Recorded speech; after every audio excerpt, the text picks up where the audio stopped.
அண்ணாவுக்கு வந்து ஒரு கனவு இருந்துதான். பேரறிஞர் அண்ணாவுக்கு வந்து படி அரிசி கொடுக்கணும் மக்களுக்கு அப்படின்னு. தேசிய கல்விக் கொள்கை 2020 எவ்வளவு மோசமானது, நம்மளை எந்த அளவு பின்னாடி தள்ளக்கூடிய ஒரு விஷயம், அதனால் எவ்வளவு பாதகங்கள் ஏற்படும், தமிழ்நாடு ஏன் இதை எதிர்க்குது.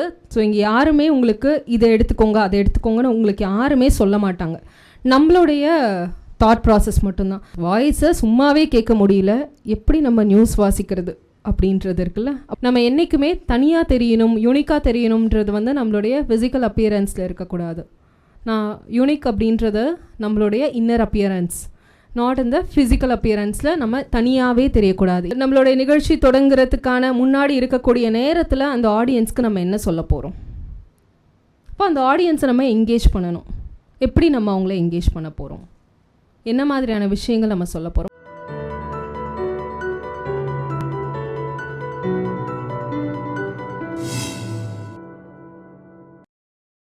இவர் வந்து 15 வருடங்களாக ஊடகத்தில் செயல்பட்டு வருகிறார். புதிய தலைமுறையில் பணியாற்றியிருக்கிறார். தற்பொழுது கலைஞர் செய்தியில் வந்து பணியாற்றி கொண்டிருக்கிறார். தமிழ் உச்சரிப்புகளுக்காக வழங்கப்பட்ட விருதுகளில் முதலில் பெற்றவர் என்ற சிறப்புக்குரியவர் வந்து நம்மளுடைய சிறப்பு விருந்தினர். இவர் மேலும் களத்திலும் வந்து செயலாற்றக்கூடிய ஒரு செய்தியாளர். திருமிகு திவ்யாநாதன் அவர்களை ஒரு சிறந்த மேடை தொகுப்பாளர் எப்படி உருவாகிறார் என்ற பொறுமையில் உரையாற்ற அன்புடன் அழைக்கின்றேன். நான் முதல்ல நிறைய விஷயங்கள் நம்ம இப்போ பேசலாம், அது கொஞ்சம் டைம் நமக்கு இருக்குது. சரி, நல்லா சாப்பிட்டீங்களா? எல்லோரும் சாப்பிட்டாச்சு. நீங்கள் எல்லாருமே கிட்டத்தட்ட ஒரு இந்த செஷன் தொடங்குறதுலேருந்து கிட்ட 10 நாளாக நடக்குதா சார்? 13 நாளாக இங்கே வந்துட்ருக்கீங்க. அதுக்கு உங்கள் எல்லாருக்குமே எங்களுடைய பலத்த கைத்தட்டல்கள். ஏன்னா ஒரு விஷயத்தை கன்சிஸ்டண்ட்டாக பண்ணணும் அப்படின்றது தான் ரொம்ப ஒரு முக்கியமான விஷயம். எந்த விஷயம் பண்ணினாலும் அதை வந்து கன்சிஸ்டண்ட்டாக நீங்கள் பண்ணிகிட்ருக்கிறத பார்க்கும்போது நிஜமாக எனக்கு ஆச்சரியமாக இருக்குது. ஏன்னா இன்றைக்கி இருக்கக்கூடிய சூழல் அப்படின்றது நம்ம நிறைய டிஜிட்டல் சார்ந்து இருக்கும், நமக்கு நிறைய ஸ்பேஸ் இடங்கள் இருக்குது வெளியே போகிறதுக்கு, இல்லை படம் பார்க்கலாம், என்ன வேணாலும் பண்ணலாம். ஆனால் மதியம் 2 மணிக்கு இங்கே வந்து உட்காந்துருக்கோம் பார்த்தீங்களா, அதுக்கே எனக்கு வந்து ரொம்ப சந்தோஷமாக இருக்குது. உங்கள் எல்லாருக்குமே வந்து ஹேட்ஸ் ஆஃப் ஃபார் திஸ். தூக்கம் வரல யாருக்கும்? இல்லை, ஏன்னா இந்த டைம் கொஞ்சம் அப்படி வேணும்னு தானே சார் 2 மணி. சரி, ஓகே. நான் நிறைய விஷயம் சொல்கிறதுக்கு முன்னாடி ஒரு கவர்மெண்ட், நான் வந்து கலைஞர் செய்திகள்லேருந்து வந்திருக்கிறதுனால இதை சொல்கிறேன் அப்படின்னு நினச்சிட வேணாம். நான் வந்து இது உண்மையாகவே சொல்கிறேன். நம்ம காமராஜர் அப்படின்னா என்ன ஞாபகம் வரும் எல்லாருக்கும்? மதிய உணவு. சரி, காமராஜர் நிறைய ஸ்கீம்ஸ் கொண்டு வந்தாங்க. ஏன் நம்ம எல்லோரும் மதிய உணவு அப்படின்னு சொல்கிறோம்? இப்போ இவ்வளோ பேருக்கு சாப்பாடு போட்ட ஒரு விஷயம், அவ்வளோ பேருக்கு சாப்பாடு கொடுத்து ஸ்கூலுக்கு வாங்க, அப்போ ஸ்கூலுக்கு வர்றதுக்கான ஒரு டூலாக அந்த இடத்துல அந்த திட்டம் தான் இருந்தது. இப்போது படிப்பு கிடச்சிது. அடுத்தது கலைஞர் வந்தாங்க, என்ன பண்ணாங்க? அதே சாப்பாட்டுக்காக சத்துணவில் நிறைய விஷயங்களை ஆட் பண்ணாங்க. முட்டை, இன்னும் அந்த சத்துணவில் இருக்கக்கூடிய பருப்பு வகைகள், இது எல்லாத்தையுமே ஆட் பண்ணாங்க. அப்புறம் அண்ணாவுக்கு வந்து ஒரு கனவு இருந்துதான். பேரறிஞர் அண்ணாவுக்கு வந்து படி அரிசி கொடுக்கணும் மக்களுக்கு அப்படின்னு. இப்போது 1 ரூபாய்க்கு அரிசி கொடுத்தாங்க. இவ்வளோ பெரிய விஷயம். அந்த திட்டம் அப்படின்றது கலைஞர் அப்படின்னா அந்த திட்டம். சரி, இப்போ முதலமைச்சர் ஸ்டாலின் அப்படின்னா என்ன திட்டம் சொல்லுவேன்? காலை உணவு திட்டம். அப்போ ரொம்ப ஒரு அடிப்படையில் ஒரு அரசாங்கத்துக்கு நம்ம ஏன் நன்றி சொல்லணும், இல்லை ஏன் வந்து அவர்களை நினச்சி நம்ம பெருமைப்படணும் அப்படின்னா நிச்சயமாக இந்த ஸ்கீம் தான். அது என் மனசில் இருந்தது. நீங்களே அந்த ஆன்சரை வந்து ரொம்ப முன்னாடியே சொல்லிட்டீங்க. ஸோ இந்த முதலமைச்சரின் காலை உணவு திட்டம் கொடுத்த தமிழ்நாடு அரசாங்கத்திற்காக ஒரு நன்றியை சொல்லிட்டு நம்ம இந்த செஷனை தொடங்கலாம் அப்படின்னு நான் நினைக்கிறேன். 20 லட்சம் குழந்தைகள் தினமும் காலையில் சாப்பிட்றாங்க. நிறைய பேர் வீட்டில் காலைல சாப்பிடாம ஸ்கூல் போயிருக்கீங்களா? சும்மா ஓடுறதெல்லாம் ஓகே, எனக்கு வேணான்னு நம்ம சீன் போட்டு, பட் எனக்கு பசிக்கும் ஆனால் என்னால் சாப்பிட முடியாத சூழல் இருந்திருக்கா யாருக்காவது? கை தூக்குங்க. யாருக்காவது அந்த மாதிரி இருந்தது? ஏன் இருந்தது சார்? மைக் இருக்குமா சார்? எனக்கு வேறு யாருக்கு இருந்தது? இங்கே 2 பேருக்கு அப்படி இருந்தது. நீங்கள் எல்லாருமே காலையில் ஃபுல் கட்டிட்டு தான் நம்ம ஸ்கூலுக்கு போவோம். ஃபுல் சாப்பாடு கொடுத்துருவாங்கல்ல. ஓகே, மைக் உங்களுக்கு.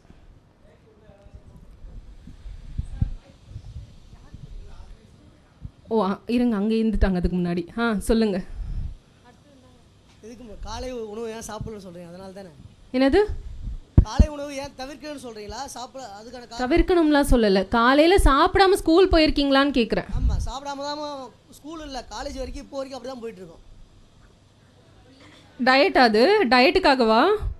டயட்லாம் இல்லைம்மா, நாங்கள் வந்து கிராமத்தில் வளரக்கூடிய ஆள், வீட்டில் காலையில் சாப்பாடு ஆக்க மாட்டாங்க, காட்டு வேலைக்கு போயிட்டு வேலையை முடிச்சுட்டு அப்படியே ஸ்கூலுக்கு போவோம். ஸோ அதுதான் காலையில் வந்து வீட்டில் கூலி வேலை பார்ப்பாங்க பெரும்பாலானவர்கள், அவங்க கண்ணுக்கு முன்னாடி இருக்காங்கல்ல. இப்போது காலையில் சாப்பிடாம தான் காலேஜ் வரைக்கும் வளர்ந்து இன்றைக்கும் அவங்க அப்படியே தான் அது பழகிருக்கு அவங்களுக்கு. ஸோ அந்த மாதிரி நிறைய பேர் இருந்தாங்க, நிறைய பிள்ளைங்க இருந்தாங்க. இன்றைக்கி அந்த பிள்ளைங்கள் எல்லாமே காலையில் சாப்பிட்றதுன்றது வந்து அவ்வளோ ஒரு முக்கியமான ஒரு விஷயம். நீங்கள் சொல்லுங்கள், நீங்கள் கை தூக்குனீங்கல்ல, மைக் அவங்கக்கிட்ட கொடுங்களேன்.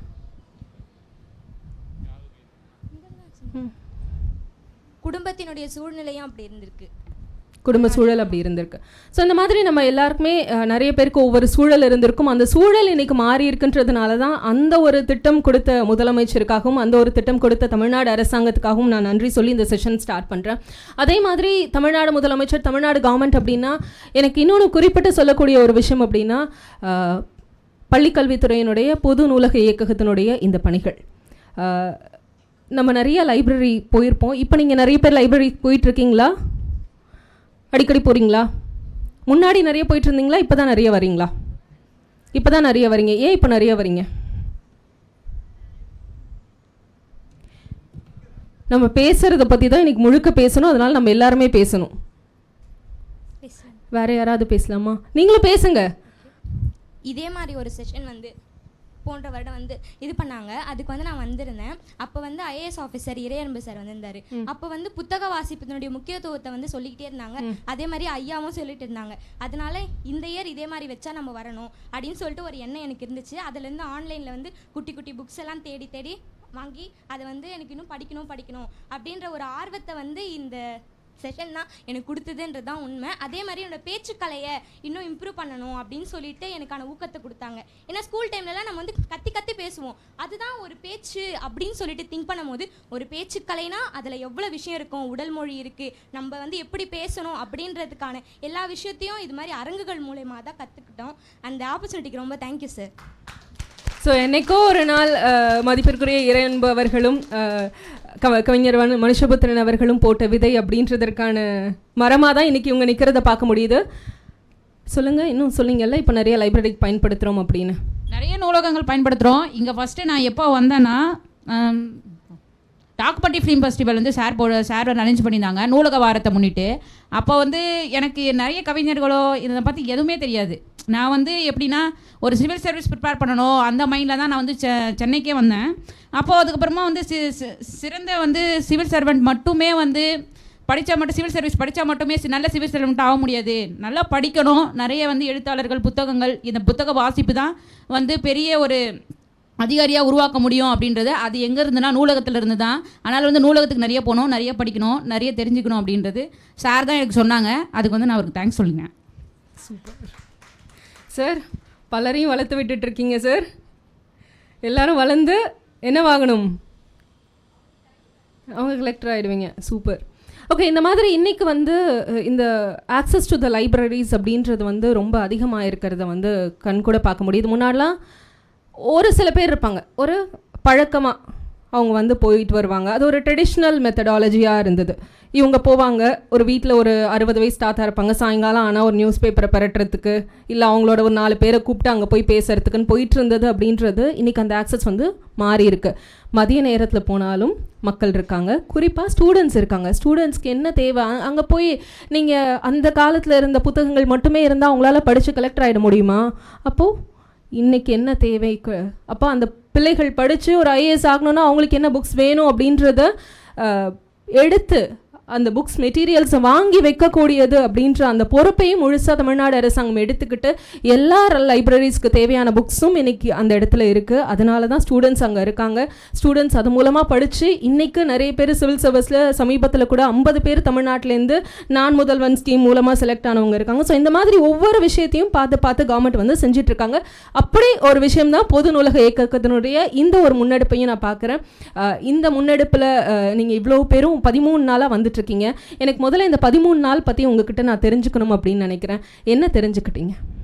இட்ஸ் நாட் அபவுட் எனக்கு செஷனை பற்றி வேணாம், ஒட்டு மொத்தமாக உங்களுக்குள்ள ஒரு விஷயம் தெரிஞ்சிருப்பீங்கல்ல, அது என்னென்னு? Hello ma'am. Yes hello ma'am இங்கே நான் டெய்லியுமே வந்திருக்கேன் மேம். ஃபஸ்ட்டு செக்ஷன்லேருந்தே வந்திருக்கேன். டெய்லியும் வரும்போது புது புது மனுஷங்க எல்லாருக்கிட்டேயுமே நான் அறிமுகமாகினேன். அப்புறம் வந்து சார்கிட்டேயும் நிறைய விஷயம் தெரிஞ்சுக்கிட்டேன். டெய்லியும் வரும்போது புதுசாக ஒன்று கற்றுக்குறேன். எவ்வளோ புக்ஸ் படிக்கணும், இன்னும் நம்ம எவ்வளோ தெரிஞ்சுக்கணும், அந்த மாதிரி நிறைய விஷயங்கள் இங்கே வந்து தெரிஞ்சுக்கிட்டேன் மேம். சூப்பர். ஓகே, நீங்கள்?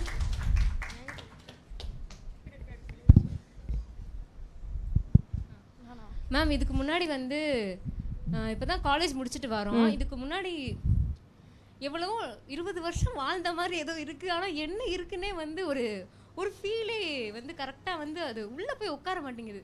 இன்றைக்கி காலையில் வந்து செகண்ட் அவர் சார் பேசினார். அவர் பேசும்போது வந்து ஒரு வார்த்தையை சொன்னார், அக வெறுமை. அதுதான் வந்து அதுக்கு காரணமாக இருக்கா. அந்த வார்த்தை இருக்குல்ல, இத்தனை நாள் நான் ஏதோ ஒன்று தேடிட்டு இருந்ததுக்கு, நான் 2 கிளாஸ் தான் நேற்றும் இன்றைக்கி மட்டும்தான் வந்தேன். ஏதோ ஒன்று தேடிட்டு இருந்ததுக்கு ஏதோ என்ன குழப்பம் இது இந்த வெறுமை இருக்கிறதுக்கு அந்த ஒரு வார்த்தை வந்து பதிலாக அமைஞ்சது. நான் 2 நாள் என்ன உட்காந்து நான் மும்மரமாக தான் கவனிக்கிறேன், எல்லாமே தான் பேசுகிறேன். திடீர்னு பார்த்தா ஜோன் அவுட் ஆகிடுது, என்னென்னமோ ஆகுது. ஆனால் அந்த ஒரு வார்த்தை போய் உட்காந்துருச்சுல்ல. அப்போ அந்த வெறுமையை ஃபில் பண்ணுறதுக்கு நான் என்ன தேடி இத்தனை நாள் குழப்பத்தில் இருந்து அந்த குழப்பத்தெல்லாம் கொண்டு வந்து அலைன் பண்ணுற ஒரு தாட்டு அந்த பேச்சில் அந்த ஒரு வார்த்தையில் கிடச்சிது மேம். ஒரு ப்ராசஸ் இந்த இடத்துல உங்களுக்கு தொடங்கியிருக்கு. உங்கள் பேர் என்ன? பேர் T Jayashree ma'am. Jayashree, super Jayashree. So இந்த இடத்துல வந்து ஜெயஸ்ரீ சொன்னதுலேருந்து எனக்கு நீங்கள் எழுதின ஒரு கவிதை எனக்கு டக்குன்னு மைண்டில் வருது. ஒரு அற்புதத்திற்காக நீங்கள் கவிதை எழுதியிருப்பீங்க. ஒரு அற்புதத்திற்காக காத்திருக்கிறேன், அது நிகழவே இல்லை. அற்புதங்கள் நிகழாதுன்னு சகுனங்களும் சொல்கின்றன, ஆனால் நிகழ்ந்து கொண்டே இருக்கிறது. அற்புதத்திற்கு முந்தைய ஒரு கணம், இன்னும் ஒரே ஒரு கணம்தான் என சொல்லிக்கொண்டே இருக்கும் ஒரு கணம் அது. ஸோ அந்த ஒரு அற்புதம் இருக்குல்ல, அதுக்கு முன்னாடி இருக்கக்கூடிய மொமெண்ட், ஏதோ ஒரு விஷயம் நடக்கும், ஏதோ ஒரு விஷயம் நடக்கும்னு இருக்கக்கூடிய அந்த ஒரு மொமெண்ட்டை வந்து சார் அவங்களோட கவிதையில் ரொம்ப அழகாக சொல்லியிருப்பாங்க. ஸோ அதுதான் எனக்கு அந்த அகவெருமைன்ற அந்த ஒரு விஷயம் ஜெயஸ்ரீ சொல்லும்போது தோணுன ஒரு கவிதை.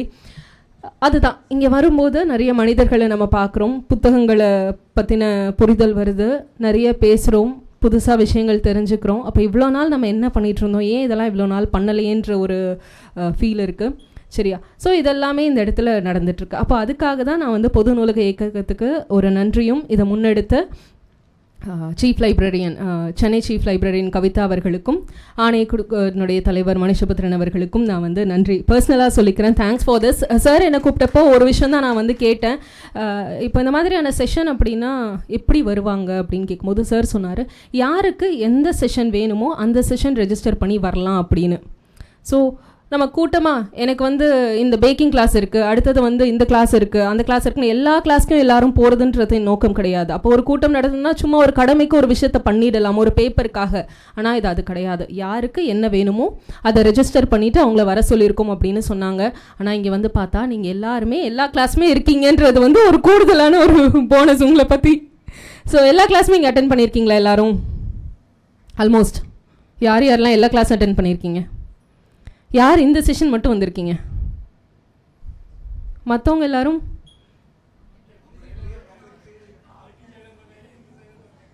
எதுக்கும் ரெண்டுத்துக்குமே சைலண்ட்டாக இருக்கீங்க. அது என்னது? அது 2 கிளாஸ் 3 கிளாஸ். ஓகே, இந்த நடுவில் நம்மள மாதிரி 2 கிளாஸ் 3 கிளாஸ் டைம் இருக்கும்போது மட்டும் வர்றது யாரெல்லாம்? Yes, okay, super. நீங்கள் என்ன படிக்கிறீங்க?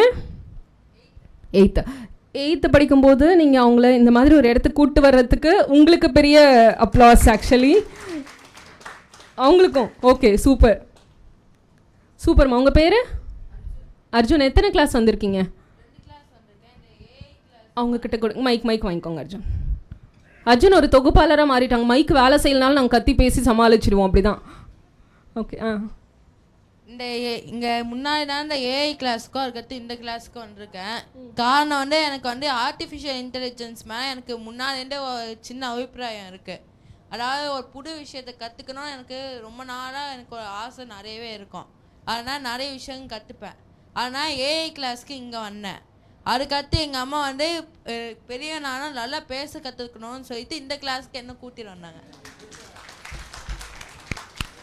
கம்மியாக பேசுகிறானாம்மா வீட்டில்? Thank you ma'am. இன்னும் நல்லா பேசணும்னு. Super super super Arjun, super. Congratulations. நிறைய கற்றுக்கோங்க, நிறைய பேசலாம் வீட்டுக்கு போயிட்டு. ஓகே, அதுக்கப்புறம் வேறு கிளாஸ் வரணும் அம்மா. கண்டிப்பாக வருவோம் மேம். வரலாமா? ஃப்யூச்சரில் கண்டிப்பாக வருவோம். சூப்பர். சரி, ஓகே. இப்போது நம்மளுடைய தலைப்புக்கு வரலாமா? ஒரு சிறந்த தொகுப்பாளர் ஆவது எப்படி அப்படின்றது தான். நீங்கள் காலையில் மதிப்பிற்குரிய இறையன்பு சார் வந்து உங்களுக்கு சொல்லியிருப்பாங்க. ஒரு தொகுப்பாளர் அப்படின்றதுக்கு முன்னாடியான விஷயங்கள், எப்படி நம்ம சொல்வளம் இருக்கணும், குரல் வளம் எப்படி இருக்கணும், அந்த மாதிரியான விஷயங்கள்லாம் சார் உங்களுக்கு சொல்லியிருப்பாங்க. எழுத்தாளர் மானசிகன் சாருடைய செஷன் இருந்தது. ரொம்ப அழகான ஒரு தமிழில் பேசக்கூடிய ஒரு மனிதர், ரொம்ப பல்வேறு விஷயங்களையும் ரொம்ப மனதிற்கு நெருக்கமாக கொண்டு சேர்க்கக்கூடிய அவருடைய வார்த்தைகள் வந்து இருக்கும். இப்போது தொகுப்பாளர் ஆகணும் அப்படின்றது எவ்வளோ பேருக்கு ஆசை? நான் வந்து ஓகே, மற்றவங்களுக்கெல்லாம் என்ன தொகுப்பாளர் அப்படின்ற அந்த விஷயத்துக்குள்ளே இருக்கக்கூடிய இன்ட்ரெஸ்ட் என்னன்னு தெரிஞ்சுக்கலாமா? சொல்லுங்க அர்ஜுன்.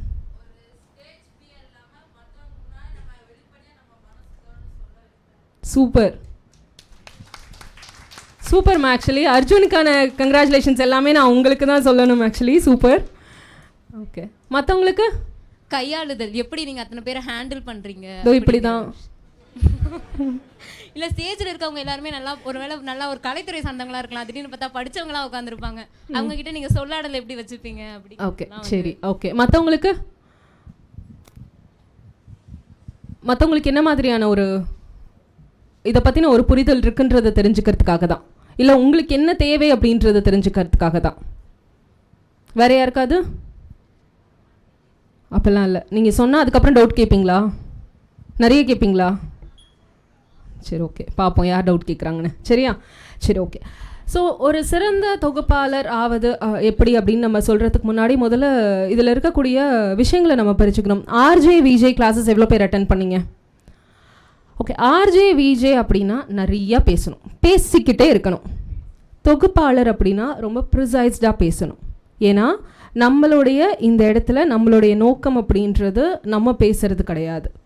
இங்கே ஒரு நிகழ்ச்சி நடக்க போது இந்த நிகழ்ச்சி பற்றின விஷயங்களை, முக்கியமான விஷயங்களை நீங்கள் உங்கள் வந்திருக்கக்கூடிய ஆடியன்ஸ்க்கு சொல்லணும். அதே மாதிரி அந்த நிகழ்ச்சியில் அடுத்தடுத்து என்ன இருக்க போகுது அப்படின்றத நம்மளோட கண்ட்ரோலில் டேக் ஓவர் பண்ணும். ஆனால் நம்ம கண்ட்ரோலில் எடுக்கும்போது நம்மளே கண்ட்ரோல் இல்லாமல் பேசக்கூடாதுன்றது தான் முக்கியமான விஷயம். ரொம்ப ப்ரிசைஸ்டாக இருக்கணும். அப்போது நம்ம ஒரு விஷயத்தை முதல்ல எப்படி பார்க்குறோம், எப்படி புரிஞ்சுக்கணும் அப்படின்றது தான் முக்கியம். நம்ம சும்மா ரோட்டில் போகும்போது ஒரு டிராஃபிக் சிக்னலில் நிற்கிறோம் அப்படின்னா நம்மளுடைய பார்வை எப்படி இருக்கும்? என்னெல்லாம் நோட்டீஸ் பண்ணுவோம் நம்ம? புரியல. சிக்னலை பார்ப்போம், க்ரீன் விழுந்தால் போவோம், அதுக்கு முன்னாடி வரைக்கும் அப்படியே நிற்போம். அவ்வளோதானா? பக்கத்தில் இருக்க இடத்த சுற்றி பார்ப்பீங்க. சூப்பர் அர்ஜுன். ஓகே, அப்புறம் பக்கத்தில் இருக்கக்கூடிய வெஹிக்கிள்ஸ் பார்ப்பீங்க. சரி, அப்புறம் நம்பர் பிளேட் பார்ப்பீங்க. சூப்பர். அடுத்து ஃபோனை எடுத்து பார்ப்போம் உடனே. ஓகே, அடுத்தது கடை பேர் பார்ப்பீங்க. சூப்பர். அனிதா டிபார்ட்மெண்ட் ஸ்டோரா, லைக் பையனாக இருந்தால் நமக்கு பிடிச்ச, இல்லை சார் சாதாரணமாக சொன்னேன் சார், 7G ரெயின்போ காலனிலாம் கிடையாது. ஓகே, சரி, அடுத்தது டைம் பார்ப்பீங்க, சிக்னல் ரொம்ப நேரம் போட்டிருக்காங்க அப்படின்னு. ஓகே, ஸோ இந்த மாதிரி நம்மளை சுற்றி நடக்கக்கூடிய விஷயங்களை நம்ம எப்படி பார்க்குறோம் அப்படின்றது தான். நம்மளை சுற்றி நிறைய விஷயம் நடந்துக்கிட்டே இருக்கும். ஆனால் நம்மளுடைய பார்வை எங்கே போகுது? இப்போ இவங்க சொன்னாங்கள்ல நம்பர் பிளேட் அப்படின்றது என்ன, எல்லா வண்டியிலையும் தானே இருக்குது, அது ஏன் பார்க்கணும்? ஆனால் நம்பர் பிளேட்டுன்றது அவங்க இப்போ இங்கே சொல்கிறாங்கல்ல, அதுதான் விஷயம். ஏதோ ஒரு விஷயத்த நம்ம பார்க்கணும் அப்படின்றது. அப்போ அதுக்குள்ளே ஏதோ ஒன்று இருக்குது. அர்ஜுன் சொன்ன மாதிரி சுற்றி நடக்கிறத பார்க்கணும், சுற்றி நடக்கிறத கவனிக்கணும். அப்போ ஒவ்வொரு விஷயத்தையும் நம்ம பார்க்கும்போது நம்மளுடைய பார்வை, அது எது நடந்தாலும் சரி, இப்போ உங்களை சுற்றி ஒரு விஷயம் நடக்குதா, நம்ம பாட்டு வரோம், நம்ம சாப்பிட்றோம், இங்கே உட்காந்துருக்கோம் அப்படின்றது கிடையாது. இப்போது இந்த மொமெண்ட்டில் என்ன பண்ணுறோம், இப்போ நம்மளை சுற்றி என்ன நடந்துட்டுருக்கு அப்படின்றத எல்லாத்தையுமே நம்மளுடைய பார்வை அப்படின்றது கொஞ்சம் அகலமாச்சுன்னா நிறைய விஷயங்கள் நமக்குள்ளே அனிச்சையாக உள்ளே போகும். இது நம்ம வந்து திணிக்கவே வேண்டாம். நம்ம ஒரு விஷயத்தை, ஒரு செய்தியே பார்க்குறோம் அப்படின்னா அது வந்து அனிச்சையாக நமக்குள்ளே போகணும். எதையுமே நான் வந்து நீங்கள் போய் தினம் நியூஸ் பேப்பர் படிங்க அப்படின்றதெல்லாம் கிளாஸு, அதெல்லாம் வேண்டாம். நீங்கள் படிக்கிறீங்க, வாசிக்கிறத வந்து பெறட்டுறீங்க, ஏதோ ஒரு விஷயம் பண்ணும்போது அது நமக்குள்ளே போகணுன்றது மட்டும்தான் இங்கே நோக்கம். ஸோ அந்த மாதிரி நம்மளுடைய பார்வை எது சார்ந்தும் இங்கே வந்து விரிவடையணும். அப்போது செய்திகள் எல்லாமே என்ன, நம்மளை சுற்றி நடக்கிறது எல்லாமே என்ன, ஒவ்வொரு டேட்டா. இன்றைக்கி என்ன டாப்பில் இருக்குது? டேட்டா தானே டாப்பில் இருக்குது. டேட்டா தானே மோஸ்ட் வேல்யூபிள். இங்கே ஒரு அசர்ட்டாக இன்றைக்கி மாறி இருக்குது. அப்போ அந்த டேட்டா எல்லாமே நமக்குள்ளே போய் சேரணும். எனக்கு ஒரு விஷயம் எனக்கு தெரியல. இப்போ இது அடுத்தது செஷன், இப்போது ஃபார் இன்ஸ்டன்ஸ் இப்போது பாரதி கிருஷ்ணகுமார் சாருடைய அவங்க பாரதி பற்றி ஆய்வாளர், ஆனால் என்ன மாதிரியான ஆய்வு பண்ணியிருக்காங்க அப்படின்றது எனக்கு ஒரு டவுட் வரலாம். இப்போ எனக்கு அடுத்து வரக்கூடியவங்க இல்லை உங்களுக்கு வரலாம். அப்போ நீங்கள் வந்து அவங்கள பற்றி இங்கே ஒரு தொகுப்பாளர் சொல்லுவாங்கன்றதை எதிர்பார்க்கக்கூடாது. எனக்கு அவங்கள பற்றி தெரியணும் அப்படின்னா இன்றைக்கி நமக்கு எல்லாத்துக்குமே ஒரு வாய்ப்பு இருக்குது. அப்போ உடனே அவங்கள பற்றி தெரிஞ்சுக்கலாம். அதே நேரத்தில் நிறைய விஷயங்கள் உங்களுக்கு நெட்டில் தப்பாகவும் கிடைக்கும். அப்போ அதை அப்படியே நம்பவும் கூடாது. ஆனால் முதல்ல ஒரு தெரிஞ்சுக்கணும், அதை பற்றின தேடணும் அப்படின்ற ஆர்வம் இருந்தாலே நமக்கு போதும். எதை பற்றினாலும் சும்மா சாதாரணமாக ஃபேஸ்புக்கில் ஒரு விஷயம் பார்ப்பீங்க, அந்த ஃபேஸ்புக்கில் இருக்கக்கூடிய வார்த்தை உங்களுக்கு என்ன அர்த்தம்னே தெரியாது. அந்த வார்த்தையை தேடி அப்போ இதுக்கு என்ன அர்த்தம், இல்லை இது எதனால் இது இப்படி நடக்குது. இப்போது மஹிந்திரா ஒரு கார் கம்பெனி ஒரு கார் வந்து ரிலீஸ் பண்ணியிருக்காங்கன்னா இப்போ இருக்க காருக்கும் அந்த காருக்கும் என்ன வித்தியாசம்ன்றது உங்களுக்கு தேவையே இருக்காது. நீங்கள் காரே வச்சுருக்க மாட்டீங்க. ஆனால் சும்மா போய் பாருங்கள், சும்மா போய் தேடுங்க. அதை பற்றின எல்லா டெக்னிக்கல் டீட்டெயில்ஸும் நமக்கு தெரியணுன்ற எந்த அவசியமும் கிடையாது. ஆனால் ஒரு சின்ன ஒரு விஷயம் நமக்கு ஒரு இன்ட்ரெஸ்டிங்காக ஒரு விஷயம் கிடைக்கும். ஓ இதுதானே அப்படின்னு, அவ்வளோதான். அது வந்து நமக்கு ஒரு சாட்டிஸ்ஃபேக்ஷன் கொடுக்கும். புரியுதா நான் சொல்கிறது? அது யாராவது ஃபீல் பண்ணியிருக்கீங்களா? யாரெல்லாம் ஃபீல் பண்ணியிருக்கீங்க? நீங்கள் எனக்கு நீங்கள் சொன்னால் இன்னும் சரியாக இருக்கும்னு தோணுது. லைக் மைக் அவங்களுக்கு கொடுக்க முடியுமா? நீங்களுமா? சூப்பரா, முன்னாடி வாங்க. நீங்கள்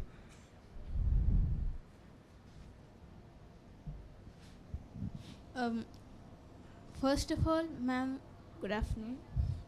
எஸ், இப்போது புக் ஃபேருக்கு பேசிக்காக பேரண்ட்ஸ் என்ன புக் ஃபேருக்கு வந்து கூட்டிகிட்டு போவாங்க. அப்போது புக் ஃபேருக்கு போகும்போது நம்ம ஸ்டாலில் இருந்தாலும் நம்ம கண்ணை சுற்றி எந்தெந்த ஸ்டால்ஸ் இருக்குது, ஸ்டால் நம்பர்ஸ் என்ன, நம்மளோட ஃபேவரட் ஆத்தர்ஸோட புக்ஸ் அங்கே இருக்கா, இருந்துச்சுன்னா ரேட் எவ்வளோ, எல்லாமே நமக்கு தெரிஞ்சுப்போம். அது தெரிஞ்சுக்கிறது எனக்கு ஒரு மேஜர் ப்ளஸ் பாயிண்ட் தான். Because I am an English literature student, so it's a great plus point for me. Next வந்து அந்த புக்கோட ரேட் எவ்வளோ பார்த்துட்டு வீட்டில் அப்பாட்ட ரிக்வெஸ்ட் பண்ணி அந்த புக்கை வாங்கிடுவோம். மிஸ்யூ ரேட்டு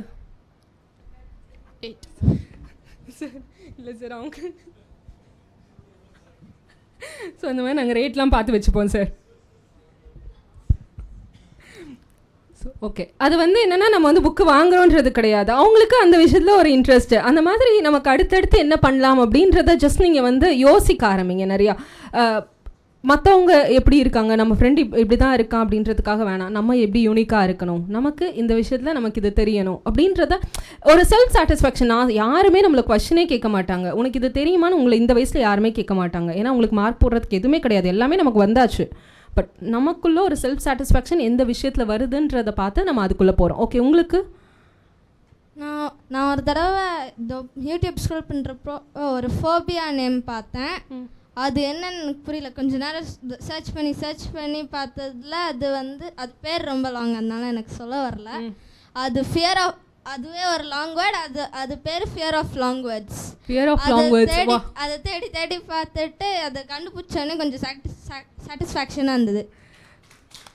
இதுதான் அந்த செல்ஃப் சாட்டிஸ்ஃபேக்ஷன். நம்ம ஒரு விஷயத்த அந்த பையனுக்கு பாருங்கள், எனக்கு அவ்வளோ சந்தோஷமாக இருக்குது. ஃபியர் ஆஃப் வேர்ட்ஸுன்ற ஏதோ ஒரு இடத்துல ஃபோபியான்ற வார்த்தையை வந்து அவன் பார்த்துருக்கான். அது என்ன வார்த்தைன்றதை தேடி தெரிஞ்ச பிறகு தான் அவன் சொல்கிறான் இந்த வயசில் செல்ஃப் சாட்டிஸ்ஃபேக்ஷன்றது அவனுக்கு புரியுது அப்படின்றது. அந்த ஒரு விஷயந்தான். ஸோ அது நமக்கு இருந்தது அப்படின்னாலே நம்ம வந்து ஒவ்வொரு விஷயத்தையும் நமக்குள்ளே ஏற்றிக்க ஆரம்பிச்சிடுவோம். அது எதுவுமே அது அணிச்சே நடக்க ஆரம்பிச்சிடும். So first point is clear, நமக்கு எல்லா விஷயமும் உள்ளே போயிடுது. போகலனாலும் தேடி போய் நம்ம எடுத்து போட்டுக்கிறோம். ஓகே ஃபைன், அது முடிஞ்சுது. இப்போ எல்லாருமே ஏதோ ஒரு வேலைக்கு போகிறோன்றது எதுக்கு? செல்ஃப் சாட்டிஸ்ஃபேக்ஷன் மட்டுமே போதுமா? வாழ்ந்துடலாமா? காசு வேணும்ல, என்ன பண்ணலாம்? ஸோ ஃபினான்ஷியல் இண்டிபெண்டன்ஸ் ரொம்ப முக்கியம். ஸோ ஃபினான்ஷியல் இண்டிபெண்டன்ஸுக்கு எனக்கு வந்து நம்மளோட வேலை. ஸோ இங்கே எல்லோரும் மீடியா ரிலேட்டடாக எவ்வளோ பேர் இருக்கீங்க? மீடியாவில் ஒர்க் பண்ணுறீங்க. ஓகே, நீங்கள் மீடியாவில் இருக்கீங்க. வேறு மற்றவங்க எல்லோரும் பெரும்பாலும் என்ன பண்ணுறவங்க? எனக்கு அப்படியே ஜஸ்ட் ஒரு ரேண்டமாக சொன்னீங்கன்னா, காலேஜ் லைக் உங்களோட டிகிரி எது ரிலேட்டடானது? இன்ஜினியரிங்கா, ஆர்ட்ஸ் அண்ட் சயின்ஸில்? பெரும்பாலும் ஆர்ட்ஸ். ஓகே, இப்போ எல்லாருக்குமே என்னென்னா நீங்கள் வந்து அதாவது கலை பிரிவுகள் ஆர்ட்ஸில் வந்து ஃபிசிக்ஸோ கெமிஸ்ட்ரியோ மேக்ஸோ சயின்ஸோ ஏதோ நீங்கள் தமிழ் இருப்பீங்க. லிட்ரேச்சர் மறந்துட்டேன், சாரி. ஓகே தமிழ். ஓகே சரி, நீங்கள் இருப்பீங்க. இப்போது நீங்கள் எல்லாருமே வந்து தொகுப்பாளராக எந்த இடத்துலனா உங்களுக்கு ஏதோ ஒரு இடத்துல வாய்ப்பு வரும். அது நம்ம அதுக்குள்ளே டெக்னிக்கல் விஷயங்கள் நம்ம அதுக்குள்ளே போகலாம். பட் நான் ஜென்ரலாக சொல்கிறது என்ன அப்படின்னா, ஸோ நீங்கள் உங்களுடைய படிப்பு சார்ந்து தான் உங்களுடைய வேலை வந்து இருக்க போகுது. ஸோ உங்களுடைய படிப்பு சார்ந்து உங்களுடைய வேலை இருக்கும்போது நீங்கள் எந்த இடத்துல யூனிக்காக இருக்க போகிறீங்க. மற்றவங்களுக்கு உங்கள் கூட 100 பேர் படிப்பாங்க, உங்கள் கூட 1000 பேர் போட்டி போடுவாங்க. நம்ம எந்த இடத்துல யூனிக்காக இருக்க போகிறோம், நமக்கும் அவங்களுக்கும் என்ன வித்தியாசன்றதை உங்களை நீங்கள் டியூன் பண்ணிக்கணும். அதுவே நீங்கள் சூஸ் பண்ணிக்கோங்க. இதனால தான் நான் இருப்பேன் அப்படின்றது அது வந்து தனிப்பட்ட ஒரு விஷயம். தெரியலையா என்னப்பா நம்மக்கிட்ட இருக்குன்ற இந்த ரியாக்ஷன் வந்து ஓகே, நான் வந்து பயந்துட்டேன். ஐயோ இதெல்லாம் என்னத்தை நான் வந்து ஓகேவா அக்கௌண்ட்டில் அதான் முக்கியம். எவ்வளோ இருக்குது. ஸோ அதனால் அந்த ஃபினான்ஷியல் இண்டிபெண்டன்ஸ்க்காக வந்து நம்மளுடைய படிப்பு சார்ந்து நம்ம ஒரு வேலைக்கு போகும்போது நம்மளுடைய பொருளாதாரத்தை நம்ம எப்படி உயர்த்திக்க போகிறோம் அப்படின்றது ரொம்ப ரொம்ப முக்கியமான விஷயம். அது வந்து தனிப்பட்ட முறையில் நம்ம இதெல்லாம் சரியாக பண்ணும்போது தான் இன்னொரு திறன் தொகுப்பாளர் அப்படின்ற திறனை வந்து நம்ம உள்ளே ஆட் பண்ண முடியும். சரி, ஸோ இந்த ஒரு விஷயம் அப்படின்றது ரொம்ப முக்கியமான விஷயம். ஏன்னா தொகுப்பாளராக இருக்கிறதுனால நமக்கு வந்து பெரிய அளவில் காசு வருமா அப்படின்னா அதெல்லாம் வந்து தெரியாது. சார் தான் அதுக்கெலாம். ஸோ அந்த மாதிரி ஒவ்வொரு ஆர்ட்டை நம்ம எடுத்துக்கிறோம். இப்போ சார் வந்து கவிதை எழுதிக்கிட்டே இருக்காங்க. வாழ்க்கை முழுக்க ஒரு மனுஷனால் கவிதை எழுத முடியுமானா எனக்கு தெரியல, அது இவரால் தான் முடியும். அப்போ இவருக்கெலாம் நம்ம காசு கொடுக்கணும் அப்படின்னா மொத்தம் எவ்வளோ சார் பார்த்து ஜிபேல போட்டு விடுறதுக்கு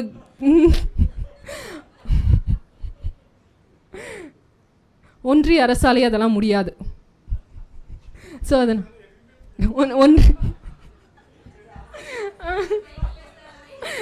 லைட்டாக தான் சரியா. ஸோ அதனால் சரியா. ஸோ அந்த ஃபினான்ஷியல் இண்டிபெண்டன்ஸ்க்கு நீங்கள் என்ன பண்ண போகிறீங்க அப்படின்றத பார்த்துக்கோங்க. அதுக்கு மற்றவங்கள விட நம்ம இதில் வித்தியாசமாக இருக்கும். அப்போ நம்ம அடுத்த வேலைக்கு போகும்போது இந்த இடத்துல நம்ம யூனிக்காக தெரியும் அப்படின்றத நீங்கள் வந்து ஒவ்வொரு இடத்துலையும் பண்ணும்போது தான் அப்போது இந்த இடத்துல தான் தொகுப்பாளர் நமக்கு ஒரு வாய்ப்பு வருதுங்கும்போது அவங்கவுங்கள தனியாக பார்ப்பாங்க. உங்களோட இடத்துல நீங்கள் இப்போ தனியாக தெரிஞ்சுக்கிட்டே இருக்கணும். ஓகே உங்களுக்குள்ள ஏதோ இருக்கேப்பா அப்படின்ற ஒரு ஃபீலை வந்து நீங்கள் வந்து சும்மா பண்ணிலாம் கொடுக்க முடியாது. நமக்குள்ளே அந்த ஃபேக்டர் இருந்துக்கிட்டே இருக்கணும். அப்போ இவங்களுக்குள்ளே ஏதோ இருக்குன்றத ஒரு விஷயம் யாருக்கோ ஒரு இடத்துல தெரிய வரும், உங்களுக்கான வாய்ப்புன்றது வரும். ஸோ அந்த தொகுப்பாளர் அப்படின்றதுனா நீங்கள் இப்போ நிறைய பேர் காலேஜில் படிக்கிறீங்க, ஆல்ரெடி வந்து எம்சிலாம் பண்ணியிருக்கீங்களா? எம்சி பண்ணியிருக்கீங்க. ஓகே. ஸோ எம்சி பண்ணும்போது என்ன எழுதுவோம், படிப்போம், அவ்வளோதான். அப்படி தானே? ஓகே. இது வந்து எழுதுவோம் படிப்போம் அப்படின்றது அதை தாண்டின விஷயங்கள். சரியா? ஸோ நம்மளுடைய வார்த்தைகள், நம்மளுடைய உச்சரிப்பு ரொம்ப ரொம்ப முக்கியம். எனக்கு எல்லாரும் தமிழ்னு சொல்லுங்கள். தமிழ் இழு எல்லாருக்குமே வரும். இழு வராதவங்க இருக்குங்களா? இழ் வராது. வரும் ஆனால் வராது. தமிழ் ஓகே. பள்ளி வித்தியாசம் யாருக்கு தெரியாது? இழ் வித்தியாசம். இழ் எல்லாருக்குமே வருமா? யாருக்காவது வராது? இழ் வராது. ஓகே. ஸோ நமக்கு வந்து அடிப்படையில் என்ன அப்படின்னா வார்த்தையில் இழ் உச்சரிப்பு அப்படின்றது ரொம்ப முக்கியம். அதே மாதிரி பள்ளி இந்த உச்சரிப்பு அப்படின்றது சொல்லுங்கள், சொல்லி பார்க்குறாங்க.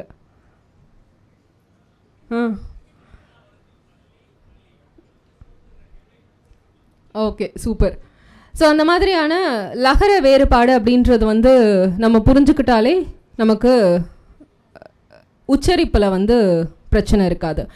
ஸோ உச்சரிப்புக்கு அடுத்தபடியாக பார்த்தோம் அப்படின்னா நிறைய பேருக்கு நான் ஒன்று சொல்லவா, நான் என்னுடைய 10 வருஷம் முன்னாடி நான் புதிய தலைமுறையில் இருக்கும்போது எனக்கு என்னோடய வாய்ஸ் பிடிக்காது. இது என்ன வாய்ஸ், அதாவது நான் வந்து ஏதோ சில பேருக்கு வந்து சில கண்டென்ட் கொடுப்பாங்க, நான் படித்து கொடுப்பேன் என்னுடைய டிவி சேனலில். திரும்ப அதை கேட்டு பார்ப்பேன், நல்லாவே இல்லை, ரொம்ப எவ்வளோ மோசமாக இருக்குன்னு நான் வந்து என்ன நானே திட்டிப்பேன். கீச்சுன்னு இருக்குல்ல நம்ம குரல், இதை யார் கேட்பா அப்படின்னு உண்மையாகவே நான் வந்து என்னுடைய வாய்ஸை சொல்லியிருக்கேன். யாருக்கெல்லாம் அந்த ஃபீல் இருக்குது? என் வாய்ஸ் வந்து ரொம்ப அப்படி இருக்குது எல்லாருக்குமே. நான்லாம் வந்து அப்படி தான், எனக்கெலாம் நீங்களும் அதான் அப்படி தான் இருந்தேன் நானும். ஸோ அப்போது அந்த அற்புதம் நடந்தது. அந்த மொமெண்ட்டுக்கு முன்னாடி மொமெண்ட்டுக்கு அடுத்த மொமெண்ட் எனக்கு நடந்தது. கூப்பிட்டு, இல்லை நீங்கள் வந்து நிறைய படிக்கிறீங்க, பரவாயில்ல ஒரு தடவை வந்து நியூஸ் வாசிங்கன்னு சொல்லி கொடுத்தாங்க. வாய்ஸை சும்மாவே கேட்க முடியல, எப்படி நம்ம நியூஸ் வாசிக்கிறது அப்படின்றது இருக்குல்ல. அப்போது ஏன்னா வந்து நம்ம கவனம் ஏற்கனவே வாய்ஸில் இருக்கும். இந்த கீச்சு நம்ம வேறு மூக்கால் வேறு இப்படி தான் பேசுவோம். மூக்கை ஆஃப் பண்ணிட்டு பேசினா எப்படி பேசுவோம், அப்படி தான் நம்ம பேசுவோம். சரியா? ஸோ அதனால் வந்து எப்படி இருக்க போகுது அப்படின்றது இருந்தது. ஆனால் பழக்கம் ஒவ்வொரு நாள் உங்களை அறியாமலே ஒரு விஷயம் வந்து மாற்றிக்கிட்டே இருக்கும். அதுக்கு கன்சிஸ்டண்ட்டாக நம்ம 100% கொடுக்கணும். இல்லை நான் ட்ரை பண்ணுறேன், எனக்கு நிஜமாகவே எனக்கு ட்ரெயின் ஆகும். உங்களை அறியாமலே உங்களுடைய வாய்ஸு, உங்களுடைய மாடுலேஷன் எல்லாமே ட்ரெயின் ஆகும். ஸோ அதை மட்டும் நீங்கள் பிலீவ் பண்ணுங்கள். அதே மாதிரி ஒரு அற்புதம் நடக்கும்போது அதை கைவிட்டுறாதீங்க. ஏதோ ஒரு விஷயம் உங்களுக்கு ஒரு மொமெண்ட் வரும்போது இது வந்து வேறு பார்த்துக்கலாம், இது ரொம்ப ஈஸியாக விடுறதுன்றது இன்றைக்கி கொஞ்சம் அதிகமாகிடுச்சு, அது வேண்டாம். ஸோ அந்த மொமெண்ட்டை டக்குன்னு பிடிச்சிக்கோங்க, அதை எடுத்துக்கோங்க. அந்த மொமெண்ட் உங்களை வேறு மாதிரி கொண்டு போகும். ஸோ ஆட்டோமேட்டிக்காக என்னுடைய வாய்ஸ் வந்து ட்ரெயின் ஆச்சு, ஏதோ ஒரு மாடுலேஷன் வந்தது. ஓகேவா? அதுக்கு நடுவில் சில ட்ரைனிங்ஸு. ஓகே, உங்களுக்கு வாய்ஸ் மாடுலேஷன் ட்ரைனிங்ஸு வந்ததா சார்? அந்த மாதிரி செஷன் ஏதாவது? ஓகே, வாய்ஸ் மாடுலேஷன் யாருக்காவது வேணுமா? எப்படி நம்ம பேசணும், கத்தணும் அப்படின்னு? கத்தலாமா? சரி, நம்ம எல்லோரும் எப்படி பேசிகிட்ருக்கோம் ஆக்சுவலி இது வரைக்கும்னா? மூக்கால் பேசுவோம், வாயால் பேசுவோம். ஓகேவா? சும்மா சொல்லி பாருங்கள், அம்மா நீ வீட்டுக்கு போனியா, என்ன பண்ண அப்படின்னு பேசி பாருங்கள். ஓகே, இப்போ வந்து வேலை செய்கிறது வந்து உங்களுக்கு இது மட்டும்தான் வேலை செய்யுது, இது 2 மட்டும்தான் வேலை செய்யுது. இப்போ சும்மா பேசி பாருங்கள், வாயை திறந்து எல்லாருமே ஏதோ ஒரு விஷயம் பேசி பாருங்கள். சரியா? இப்போது கொஞ்சம் மாற்றி பார்ப்போமா? அம்மா நீ வீட்டுக்கு போனியா, என்ன பண்ணுற? இப்போது உங்களோட அடிவயிறை யூஸ் பண்ணி பேசுங்க. உங்களோட அடிவயிறுலேருந்து உங்களுடைய வார்த்தை வரணும், அது உங்களுடைய மண்டையில் எக்கோ ஆகணும், வைப்ரேட் ஆகணும். இந்த இடம் பேசுங்க. நீங்கள் பேசுகிறது உங்களுடைய உடம்புல வைப்ரேஷனை உண்டு பண்ணணும். சிரிச்சா வைப்ரேட் ஆகும்டா.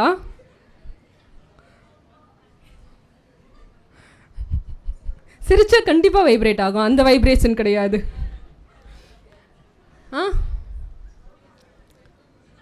அடிவயிறுலேருந்து பேசுங்க. சார் நீங்கள் ட்ரை பண்ணுறீங்க சார், சொல்லுங்கள் சார். இல்லை சார், நீங்கள் தான் சார் ரொம்ப சீரியஸாக ட்ரை பண்ணீங்க. மைக் கொடுங்களேன் சாருக்கு. அம்மா வீட்டுக்கு போனீங்களா, சாப்பிட்டீங்களா? இது இப்போ திரும்ப அடிவயிறுலேருந்து பேசுங்க. அம்மா நீங்கள் வீட்டுக்கு போனீங்களா, சாப்பிட்டீங்களா? டிஃப்ரென்ஸ் கொஞ்சம் தெரியுதா உங்களுக்குள்ளே? யாராவது டிஃப்ரென்ஸ் தெரியுதா? இன்னும் கொஞ்சம் அடிவயிறுலேருந்து பேசுங்க, உங்களோட காது வரைக்கும் உங்களுடைய வாய்ஸ் கேட்கணும். அம்மா நீங்கள் வீட்டுக்கு போனீங்களா, சாப்பிட்டீங்களா? இன்னும் அம்மா நீங்கள் வீட்டுக்கு போனீங்களா, சாப்பிட்டீங்களா? தெரியுதா? ஓகே, இன்னொருத்தவங்க யாராவது ட்ரை பண்ணுங்க. நீங்கள் ட்ரை பண்ணுறீங்களா? இல்லை வேறு ஏதாவது கூட வேணாம். அம்மா வீட்டுக்கு போனீங்களா வேணாம், வேறு கண்டென்ட் கூட வாங்க.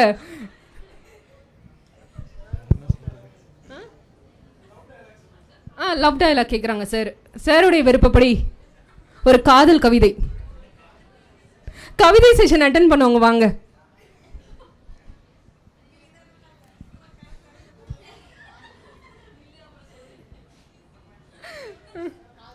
காதல் கவிதை பா.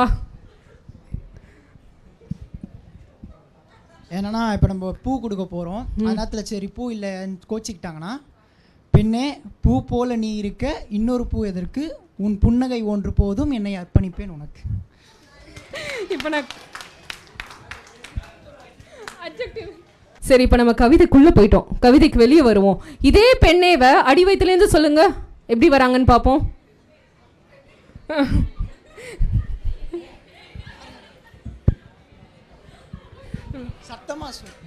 சத்தம் மீன்ஸ் நான் சொல்கிறது உங்களுடைய லவுட்னஸ் கிடையாது. த்ரோ உங்களுடைய எக்கோவாகும், உங்களுடைய உடம்பு ஃபுல்லாக உங்களுடைய வாய்ஸுடைய ஃப்ளோ இருக்கணும். அப்போ தான் அந்த பொண்ணுக்கே அது புரியும். புரியுதா? பெண்ணே. இல்லை. பெண்ணே. சத்தம் நான் அதிகமாக கேட்கல. ஓகே. நான் கேட்குறது வேற யாருக்காவது அதை ஃபீல் பண்ணுறீங்களா? இப்போ பேசி பேசி பார்த்து. சார் யார் நீங்களா சார்? சொல்லுங்கள் சார். ஃபீல் ஆகி பேசணுமாக்கா?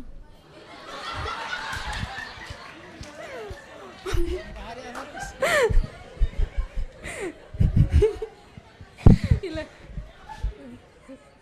சார் ஏதோ சொல்லணும்னு நினைக்கிறாங்க. ஒரு நிமிஷம் சார் கிட்ட கொடுங்களேன் மைக்கை.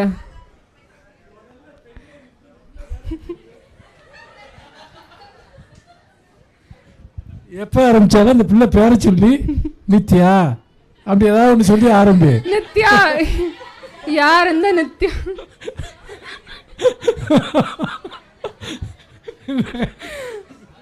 என்ன மாட்டி சார் ஓகே சார். இல்லை நான் சொல்கிறேன் அந்த விஷயத்த நீங்கள் பேசி பார்க்கும்போது உங்களுக்கு ஃபீல் பண்ணுறீங்களான்னு பாருங்கள். காது வரைக்கும் ஆ சொல்லுங்க. ஆ ஆ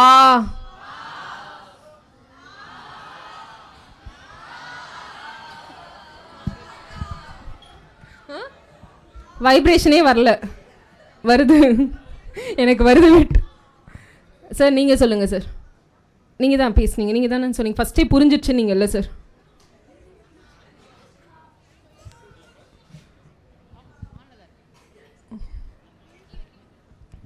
ஹலோ. இல்லை ஃபஸ்ட்டு பேசும்போது உள்ளுக்குள்ளே பேசிக்கிற மாதிரி இருக்குது. திருப்பி நீங்கள் சொல்லும் பொழுது அந்த ஓப்பனை பார்க்குறேன். ஒரு கான்ஃபிடென்ட்டோட அவங்களுக்கு ரீச் ஆகணும். நான் எனக்குள்ளே பேசிக்கிற மாதிரி இருக்குது. நான் உங்கள்கிட்ட பேசுகிறேன் அப்படின்ற இந்த ரீச்னஸ் வந்து தெரியுது. ஏன்னா நான் அதை அப்போ நமக்குள்ள ஒரு கான்ஃபிடென்ட் வருதுன்னு சொன்னாங்கல்ல. இது வெறுமனே வாய்ஸை மட்டும் மாற்றலை, உங்களை இன்னும் நம்பிக்கையோட இன்னொருத்தவங்க முன்னாடி நிற்க வைக்குது. அப்போ அவங்களுடைய பார்வை உங்கள் மேலே இருக்கக்கூடியதில் அதுவே டோட்டலாக மாறும். நீங்கள் அதை ஃபீல் பண்ணலாம். நீங்கள் வந்து எப்போதும் போல் நம்ம மூக்கை நம்ம பேசணும்னு வச்சுக்கோங்களேன், 4 பேரில் நம்மளும் ஒன்றா தான் இருப்போம். ஓகேவா? ஏன்னா அது நம்மளுடைய பழக்கம், நம்ம அப்படியே பழகிட்டோம். நம்ம இன்னும் எப்போ கான்ஃபிடென்ட்டாக இருப்போம்னா நம்மளுடைய வாய்ஸை ரொம்ப அழகாக பயன்படுத்தும் போது. எல்லாருடைய வாய்ஸுமே அழகு, எல்லாருக்குமே சூப்பரான வாய்ஸ் இருக்குது. நான் தான் சொல்கிறேன், என்னை விட என்னுடைய வாய்ஸை வந்து நான் திட்டினது யாருமே கிடையாது. நான் அவ்வளோ என்னுடைய வாய்ஸை திட்டியிருக்கேன். ஆனால் தமிழ்நாடு அரசாங்கம் வந்து ஃபர்ஸ்ட் டைமாக தமிழ் உச்சரிப்புக்காக ஒரு அவார்டு நாங்கள் கொடுக்க போகிறோன்னு சொன்னப்போ அதனுடைய ஃபஸ்ட்டு எடிஷனுடைய ஃபஸ்ட்டு அவார்டை எனக்கு கொடுத்தாங்க. இது வந்து லைஃப்பில் நடந்த, அது எப்படி சொல்கிறது, எவ்வளோக்கு எவ்வளோ ஒரு நம்பிக்கை இல்லாமல் இருந்ததோ அதை மொத்தமாக மாற்றக்கூடிய ஒரு விஷயம் நம்மளுடைய கன்சிஸ்டன்சி. அதை நீங்கள் நம்பினீங்க அப்படின்னாலே நம்ம ஜெயிச்சிருவோம். உங்களை தேடி ஒரு விஷயம் கண்டிப்பாக வரும். இது அவார்டு தான், இது அப்படி தான், அப்படிலாம் கிடையாது. உங்களுக்குள்ளே இருக்கக்கூடிய கான்ஃபிடென்ட்டே உங்களை வேறு இடத்துக்கு கொண்டு போய் சேர்க்கும். சரியா? ஸோ அந்த மாதிரி ஒரு நீங்கள் பேச ஆரம்பிக்கும் போது ஓப்பனப் ஆகி கான்ஃபிடென்ட்டாக பேசுங்க. எனக்கு ஒரு 2 லைன் மட்டும் யாராவது பேசுகிறீங்களா? முன்னாடி நான் இப்படி பேசினேன், இப்போ எனக்கு இப்படி ட்ரை பண்ணுறேன்னு. நீங்கள் தொகுப்பாளர் அப்படின்னா முதல்ல வரணும், ரெடியாக இருக்கணும். வேணாமா?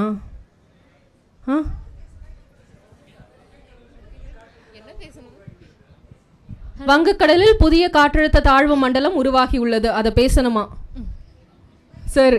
ஓகே சொல்லுங்க. வங்கக்கடலில் புதிய தாழ்வழுத்த மன்றம் காற்றழுத்த ஒன்ஸ் மோர் மேம் சார். காதல் கவிதையே சொல்லிடலாம் சார். நீங்க சொல்லுங்க எதனாலும். கேட்கல என்ன சொல்றாங்க? ஓகே. வங்கக்கடலில் காற்றழுத்த தாழ்வு மன்றம் உருவாகி உள்ளது. சூப்பர். ஜெயஸ்ரீ சொல்லுங்க. ஜெயஸ்ரீ, வங்கக்கடலில் தாழ்வழுத்த மண்டலம் காற்றழுத்த தாழ்வு மண்டலம். வங்கக்கடலில் காற்றழுத்த தாழ்வு மண்டலம் உருவாகி உள்ளது. அவ்வளவுதான். சூப்பர். ஸோ முன்னாடி பேசின ஜெயஸ்ரீ எப்படி பேசியிருப்பாங்க, நம்ம ஓப்பனப் ஆகலை அப்படின்னா நம்ம எப்படி சொல்லியிருப்போம் இதை? வங்கக்கடலில் காற்றழுத்த தாழ்வு மண்டலம். சத்தியமா முன்னாடி பயத்திருந்தேன்னா இப்படிதான் மேம் பேசியிருப்பேன், எனக்கே தெரியும். இதெல்லாம் ரொம்ப ஆக்ஷன். இதுதான் எனக்கு அந்த அளவுக்கு நான் ஒரு பயந்தாங்குழிங்க இல்ல, முன்னாடி அப்படிதான் மேம் வந்திருக்கோம். ஒரு சின்ன விஷயம் தான், நீங்க சும்மா ட்ரை பண்ணி பாருங்க. சும்மா நீங்க பேசும்போது கூட தான் ஃப்ரெண்ட்ஸ் இருப்பாங்கல்ல, என்ன சொன்னாலும் கேட்டுப்பாங்க, பிரச்சனையே இல்லை. சரியா? அவங்க கிட்ட போய் அப்படி பேசுங்க. ஓகேவா? பேச பேச பேச கலாய்க்கணும் சார், என்ன பண்ண போகிறாங்க, கலாய்ச்சிட்டு போட்டோம். ஓகேவா? ஸோ நம்மளுடைய வாய்ஸை வந்து நம்ம அந்த மாதிரி ட்ரெயின் பண்ணுவோம். நம்ம ட்ரெயின் பண்ண அதுக்கேற்ற மாதிரி நம்ம பேசும்போதே நம்மளுடைய வாய்ஸில் அந்த வைப்ரேஷன் வரும். நம்மளால் ரொம்ப கான்ஃபிடெண்ட்டாக பேச முடியும். அப்போது நம்ம அந்த இடத்துல தனியாக தெரியும். ஓகே இவங்களா சூப்பர். நீங்கள் என்ன பேசினாலும் அழகாக இருக்கும், சும்மா நீங்கள் பேசினாலும் அழகாக இருக்கும். ஓகேவா? ஓகே, நீ பெண்ணேன்னு சொல்லிட்டு இருந்தா அதுவும் அழகாக இருக்கும். சரியா? ஸோ அப்போது அந்த வாய்ஸ் ட்ரைனிங்க்கு சும்மா உங்களுக்கு இன்னும் எனக்கு தமிழ் நல்லா வரணும் அப்படின்னா ஸ்ட்ரெயிட்டாக நின்று நியூஸ் பேப்பரை நேராக வச்சு கண்ணாடிக்கு முன்னாடி படிக்க ஆரம்பிங்க. இதெல்லாம் சும்மா சின்ன டிப்ஸு. ஓவராக உங்களுக்கு வந்து எனக்கு ஒரு விஷயத்தை ரொம்ப அழகாக படிக்கணும் அப்படின்னு தோணுச்சு அப்படின்னா இப்படி நீங்கள் படிக்கும்போது நம்மளுடைய வாய்ஸ் இங்கே வந்து மடியுது, என்னுடைய த்ரோட் இந்த இடத்துல மடியுது. அப்போ என்னுடைய ஃப்ளோ இருக்காது. பொது நூலக இயக்ககம் சென்னை மாவட்ட நூலக ஆணைக்குழு, பொது நூலக இயக்ககம் சென்னை மாவட்ட நூலக ஆணைக்குழு. டிஃப்ரென்ஸ் ஃபீல் பண்ணுறீங்களா? ஸோ நேராக நின்று உங்களுக்கு நேராக நியூஸ் பேப்பரை வச்சு நீங்கள் படிக்கும்போது உங்களோட ஃப்ளோ உச்சரிப்பு சரியாக வந்துடும். ல நிறைய வரும். அப்போ அந்த லேவலாக நம்ம ஒவ்வொரு தடவையும் சரியாக நம்ம உச்சரிக்கும் போது உச்சரிப்பு வந்துடும், ஸ்பீடு வந்துடும். நேராக படிக்கும்போது உங்களுடைய வாய்ஸோடைய அந்த டோன் இருக்குல்ல, அதுவும் ரொம்ப அழகாக வந்துடும். ஓகேவா? இதை ட்ரை பண்ணுறீங்களா? இதெல்லாம் யாருக்குன்னா எனக்கு வந்து நல்லா பேசணும், நான் வந்து எல்லா இடத்துலையும் ரொம்ப ஃப்ளோ எந்த இடத்துலையும் தடுமாற்றம் இல்லாமல் நான் பேசணும்னு நினைக்கக்கூடியவங்க இதெல்லாம் நீங்கள் வந்து அப்பப்போ ட்ரை பண்ணலாம். இது ஒன்ஸ் நீங்கள் ட்ரை பண்ணிட்டீங்கன்னு வச்சுக்கோங்களேன், அப்புறம் அது உங்களை விட்டு போகாது. நீங்கள் டெய்லிலாம் அதை பண்ணணுன்னு கிடையாது. ஒரு 6 மாதத்தில் உங்களுக்கே அந்த விஷயம் வந்துடும். நீங்கள் அதுக்கப்புறம் சும்மா பேசினாலே எனக்கு கேட்பாங்க, ஏன் நீங்கள் வந்து நிகழ்ச்சி தொகுப்பாளர் மாதிரி இங்கேயும் வந்து பேசிகிட்டு இருக்கீங்கன்னு சாரே அடிக்கடி கேட்டிருக்காங்க என்ன. கரெக்டாக சார்? ஸோ அதனால் வந்து நம்மளை விட்டு அது போகவே போகாது. சரியா? ஓகே.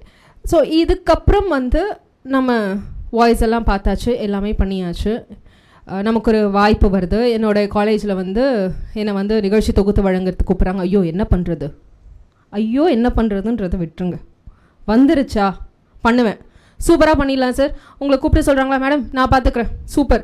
அப்போ உங்களுக்கு ஆல்ரெடி உங்கள் மேலே நீங்கள் வந்து தனியாக தான் தெரிவிங்க, அதனால தான் உங்களுக்கு கூப்பிட்டு அவங்க கொடுக்குறாங்க. அப்போ அதுக்கப்புறம் சூப்பராக பண்ணிடலாம். அப்புறம் வந்து நம்ம யோசிக்கலாம், ஐயோ இப்போ என்ன பண்ணுறதுன்றதெல்லாம் நமக்குள்ளே நம்ம யோசிக்கலாம். அவங்கக்கிட்டலாம் அதெல்லாம் காட்ட வேணாம். சரியா?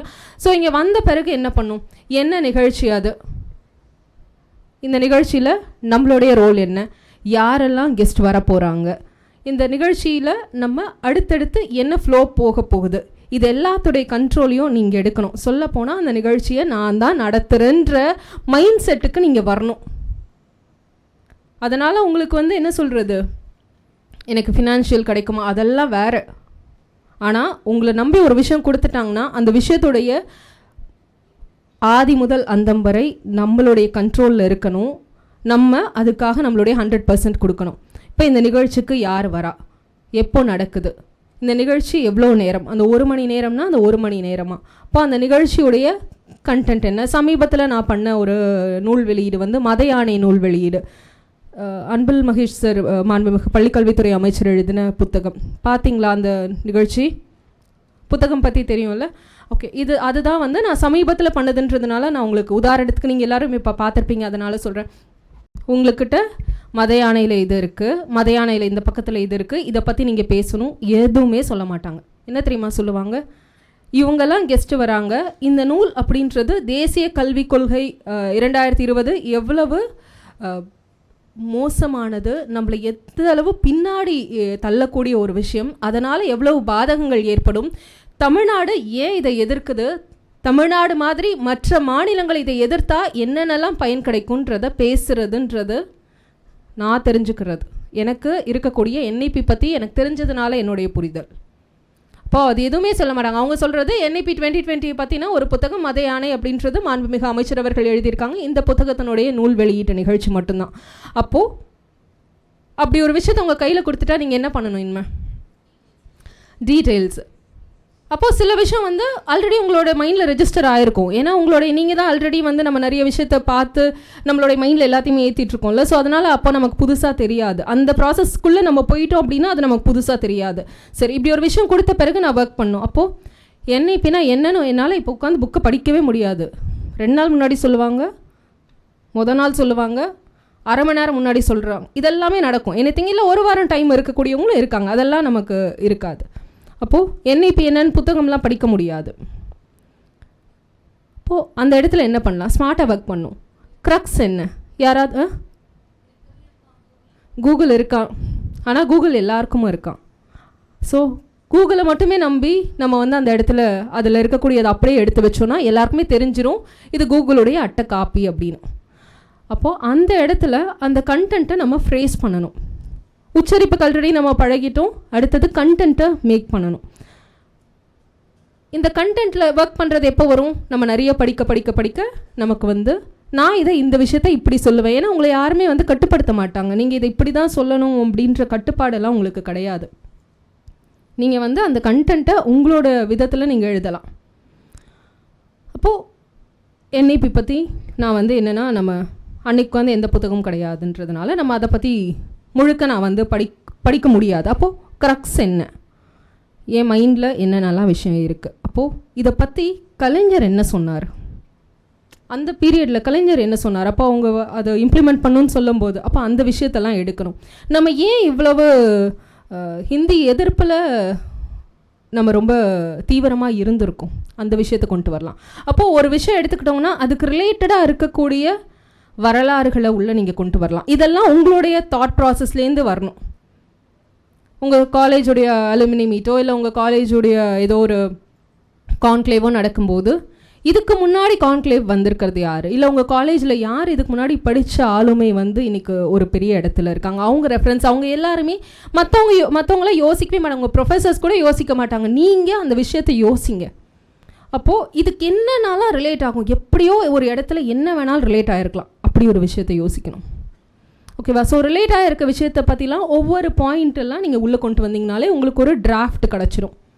இதுதான் அந்த டிராஃப்ட், இதுக்குள்ளே தான் நான் வந்து ப்ளே பண்ண போகிறேன் அப்படின்ற அந்த டிராஃப்ட் கிடச்சிரும். ஓகேவா? மோஸ்ட்லி உங்களுக்கு நிகழ்ச்சி தொகுப்புனா என்ன மாதிரி வருது? இதுக்கு முன்னாடி யாருக்காவது ட்ரை பண்ணியிருக்கீங்களா? ஃபேர்வெல் என்னது? வேறு ஆனுவல் டே. ஓகே, வேறு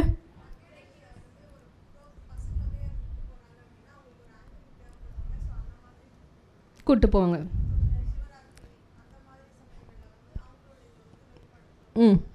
ஓகே, சரி. வேறு இலக்கியம் சார்ந்து வாய்ப்பு கிடச்சிருக்கு, பண்ணியிருக்கீங்களா? இலக்கியம் சார்ந்து சூப்பர். காலேஜ்லையா இல்லை வெளியவா? காலேஜில். சூப்பர். அப்போது இந்த மாதிரியான வாய்ப்புகள் நிறைய நிறைய நிறைய வேறு வேறு பிளாட்ஃபார்ம்ஸில் இருக்குது. அப்போ இலக்கியம் சார்ந்த ஒரு வாய்ப்பு வரும்போது நீங்கள் வந்து நிறைய நூல்கள் நீங்கள் படிக்கிற பழக்கம், புத்தகம் படிக்கிற பழக்கம் இருந்ததுன்னா ரொம்ப அழகாக அதை வந்து நீங்கள் உள்ளே கொண்டு வர முடியும். அப்போது நம்மளாக தான் ஒரு விஷயத்தை எடுத்துக்கிறது அப்படின்றது. ஸோ இங்கே யாருமே உங்களுக்கு இதை எடுத்துக்கோங்க அதை எடுத்துக்கோங்கன்னு உங்களுக்கு யாருமே சொல்ல மாட்டாங்க. நம்மளுடைய தாட் ப்ராசஸ் மட்டும்தான். ஸோ நம்ம அதை எல்லாத்தையுமே எடுத்து ஒரு டிராஃப்ட் பண்ணுறோம் அப்படின்னா இந்த மாதிரி வந்துடுவாங்க நிகழ்ச்சிக்கு நிறைய பேர். ஸோ வந்து நம்மளுடைய நிகழ்ச்சி தொடங்குறதுக்கான முன்னாடி இருக்கக்கூடிய நேரத்தில் அந்த ஆடியன்ஸ்க்கு நம்ம என்ன சொல்ல போகிறோம்?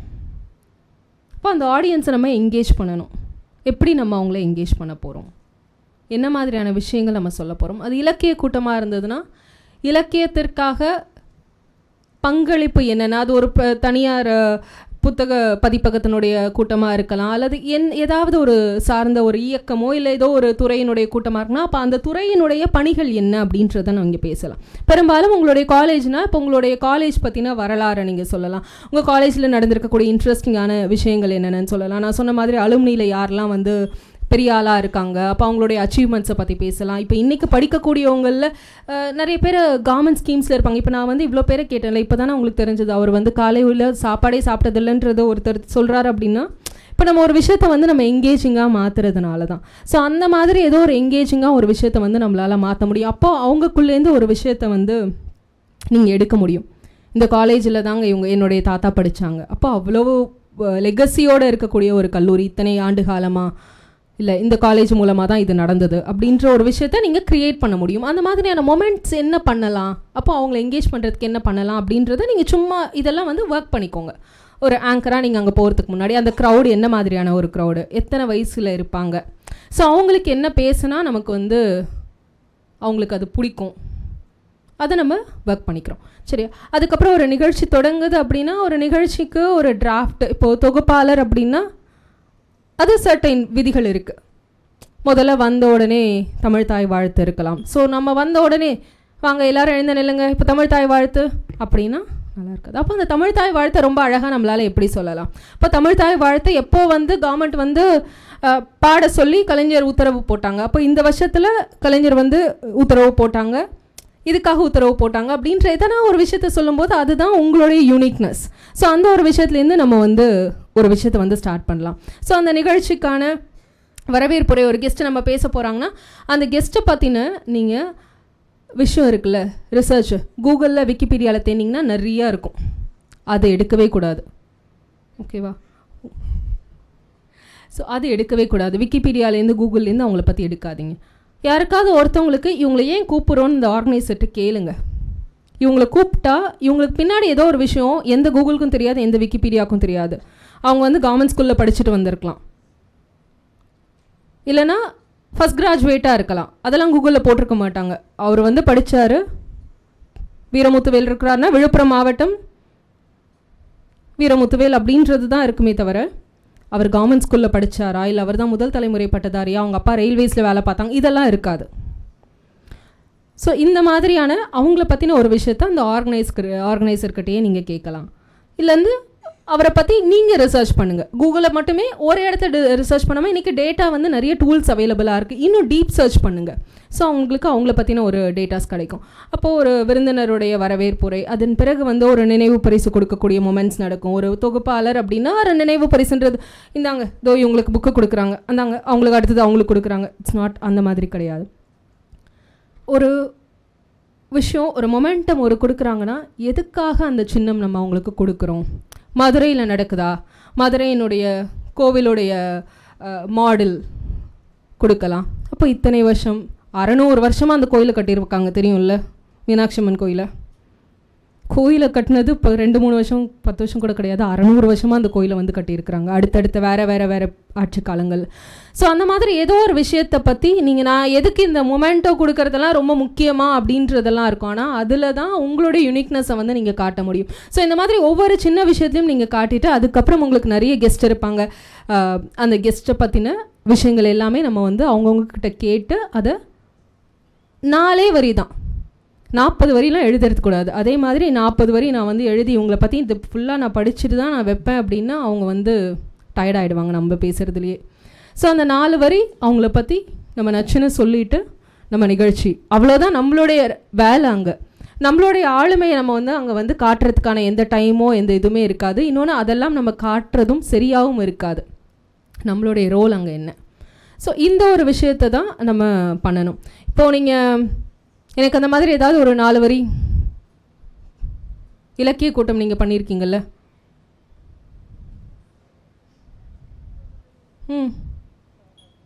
ஜஸ்ட் சொல்லுங்கள். இதுக்கு முன்னாடி நீங்கள் பண்ணதுக்கும் இன்னும் என்ன பண்ணலாம்னு நீங்கள் நினைக்கிறீங்க?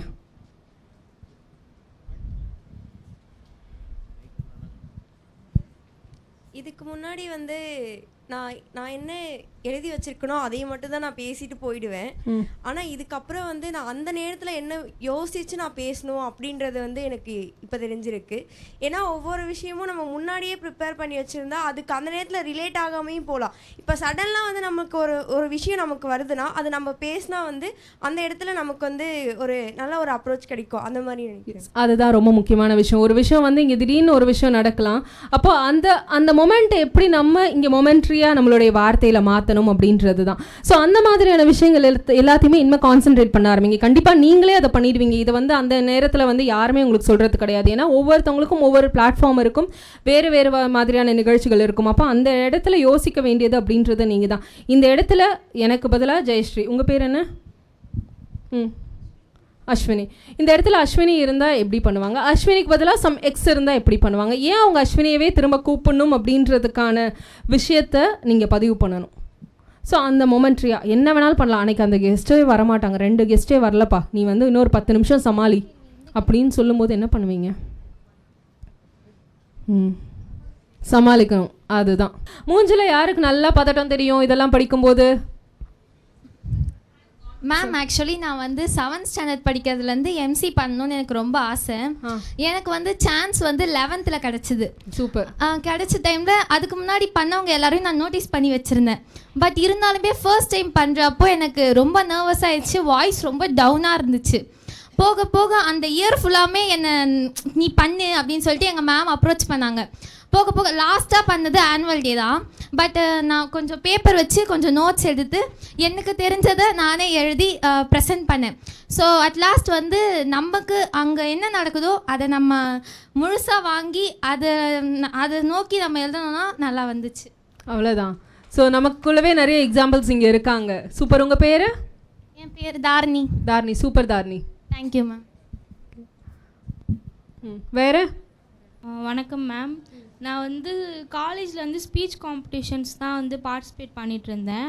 ஒரு நாள் வந்து ஒரு மாநாடு வந்து நீங்கள் வந்து இது பண்ணுறீங்களா அப்படின்னு சொல்லி கேட்டிருந்தாங்க, இந்தமாரி தொகுத்து வழங்குறதுக்கு. அதை வந்து அவங்களே நாங்கள் வந்து ஃபுல்லாகவே எழுதி தரோம் கண்டென்ட்டு, நீங்கள் வந்து பண்ணால் மட்டும் போதும் அப்படி சொன்னாங்க. அதான் ஃபஸ்ட் டைம். அதுக்கப்புறமா என்ன சொன்னாங்க அப்படின்னா, நாளைக்கு நடக்க போகுதுன்னா முந்தின நாளே வந்து நீங்களே கொஞ்சம் வந்து ரெடி பண்ணிட்டு வாங்க அப்படின்னு சொன்னாங்க. சரின்னு சொல்லிட்டு நானே வந்து அவங்க இவங்களா வந்து பேச போகிறாங்க அப்படின்னு சொல்லிட்டு லிஸ்ட்டு மாரி அதை வந்து கொடுத்துருந்தாங்க. நான் வந்து அந்த லிஸ்ட்டு படி நான் எழுதிட்டு போயிட்டேன்.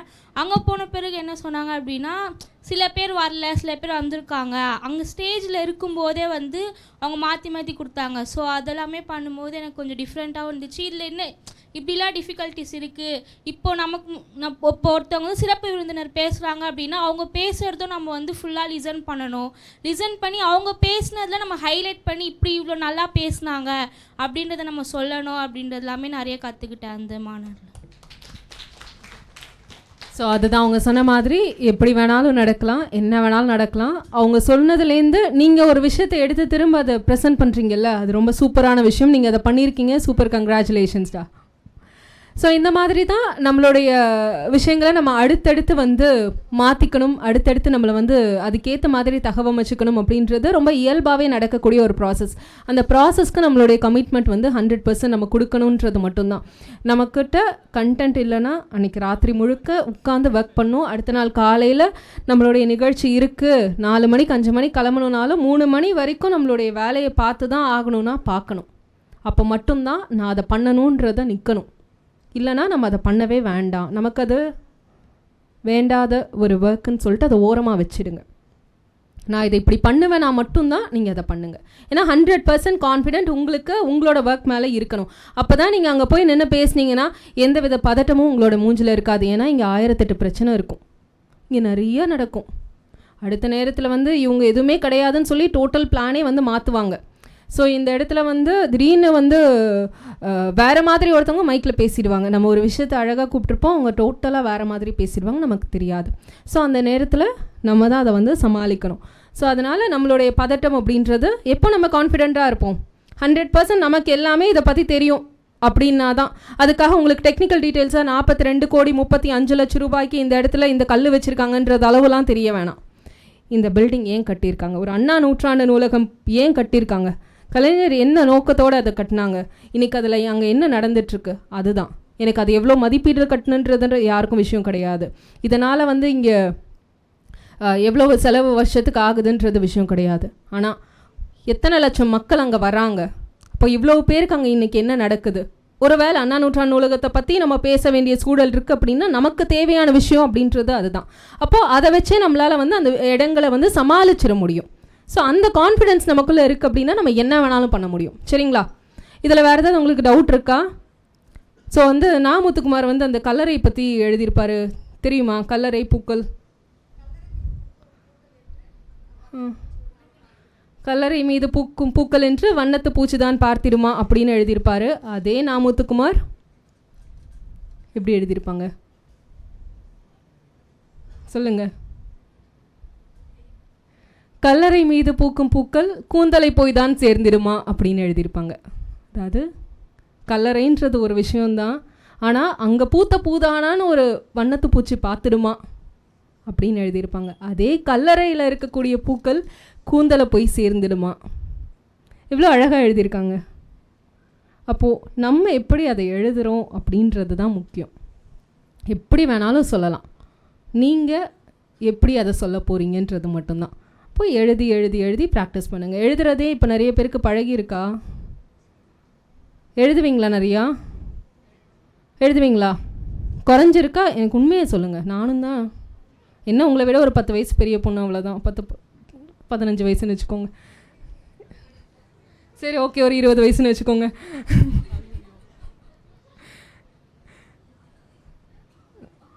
சரி, லைட்டாக கம்மி, ஓகேவா? லைட்டாக கம்மி, அவ்வளோதான். கிட்டத்தட்ட என் வயசுக்கு வந்து சரி சரியா? ஸோ சொல்லுங்கள். ஸோ நீங்கள் எப்படி அதை வந்து உங்களுடைய கண்டென்ட் எழுதுறத யாரெல்லாம் எழுதுறீங்க இப்போ நிறையா? வேறு எழுதணும். எழுதினா மட்டும்தான் இதுக்குள்ளே வர முடியும். எழுதினா மட்டும்தான் இந்த மாதிரியான கலைகளுக்குள்ளே நம்ம தகவமைக்கவே முடியும், நம்ம இருக்கவே முடியும். இல்லை அப்படின்னா இது நமக்கு வந்து இதுக்குள்ளே இருக்கிறதுன்றது வந்து கடினமாக இருக்கும். எழுதிக்கிட்டே இருக்கணும். சரி, இனிமேல் எழுதுவீங்களா? அட்லீஸ்ட் எழுதுவீங்களா? பார்க்குறேன், ட்ரை பண்ணுறேன். நான் என்னென்னா சும்மா ஏதாவது கிறுக்கிட்டுருங்கன்னு தான் சொல்கிறேன். எழுதுறது அப்படின்னா நம்ம ரொம்ப ப்ரிசைஸ்டாக இதை தான் எழுத போகிறோம், நான் ஒரு கட்டுரை எழுத போகிறேன் சார் மாதிரி கவிதைலாம் வாய்ப்பே இல்லை சார். அதெல்லாம் வந்து நீங்கள் எப்படி தினம் எழுதுறீங்கன்னு மட்டும் எங்களுக்கு சொல்லுங்களேன். சாருடைய ஃபேஸ்புக் யாரெல்லாம் ஃபாலோ பண்ணுறீங்க? எப்படி இன்ஸ்டாவில் யாரெல்லாம் இருக்கீங்க? எல்லாருமே அங்கே தான் சார் வாழ்ந்துட்டுருக்காங்க. நீங்கள் வந்து சார் அந்த எழுதுறது இப்போ ஏதோ எழுதிட்டுருக்காங்க சார், ஒரு கவிதை போட்டுட்ருக்காங்க. 3/23 சரி, ஓகே சார். கவிதை போஸ்ட் பண்ண பிறகு நம்ம வந்து இல்லையா sir? Okay okay sir, okay. So அதனால் வந்து எழுத்து அப்படின்றது ரொம்ப முக்கியமான விஷயம். அதுக்கு வந்து இதுதான் நம்ம எழுதணும், இதை தான் எழுத போகிறோம், கவிதை எழுதுகிறோம், கட்டுரை எழுதணும், அதெல்லாம் எதுவுமே வேணாம். சும்மா ரேண்டமாக எதை வேணாலும் கிறுக்கிட்டுருங்க. இல்லை அப்படின்னா டேட்டாவை நான் சொன்ன மாதிரி எழுதுறதுனா உட்காந்து கையில் பேனா வச்சு எழுதுல அப்படி கிடையாது. சிஸ்டமில் ஏதோ ஒரு கண்டென்ட்டை வந்து நீங்கள் ஃப்ரேஸ் பண்ணிட்டுருங்க. இல்லை அப்படின்னா ஏதோ ஒரு கண்டென்ட்டை பற்றி நீங்கள் அங்கங்கேருந்து எடுத்து நீங்களாக ஒரு விஷயத்தை மேக் பண்ணிட்டுருங்க, உருவாக்கிக்கிட்டுருங்க. உங்களுக்கு கண்டிப்பாக தெரியும், உங்களுக்கு அடுத்து இந்த மாதிரி ஒரு வாய்ப்பு தான் வரப்போதும். நீங்கள் உங்கள் ஃபோரமில் இருக்கும்போது உங்களுக்கு தெரியும். அப்போ அந்த வாய்ப்பு என்றைக்கு வேணாலும் நமக்கு வரலாம். வரும்போது ரெடியாக இருக்கலாம் இல்லையா? இலக்கியத்தில் தான் நம்ம இருக்கோம். என்றைக்கு வேணாலும் நம்மளை தானே கூப்பிடுவாங்க. கான்ஃபிடென்ட்டாக நம்மளை தவிர யார்ட்டையும் கூப்பிட மாட்டாங்கல்ல. அப்போ நம்ம அதுக்கு இன்னொரு இப்போ வேலை பார்த்து வச்சுக்கலாம்ல. சரி, அவ்வளோதான் சார். இது எதையுமே மீன் பண்ணல சார் நாங்கள். இல்லை, நீங்கள் வந்து ஸோ வந்து ஃபஸ்ட் சாய்ஸை நம்ம தான் இருக்கணும் அப்படின்றது தான். ஸோ அதனால் வந்து அந்த ஒரு விஷயம் தான் ரொம்ப முக்கியமான விஷயம். வேறு ஏதாவது டவுட்ஸ் இருக்கா இது சம்மந்தமாக?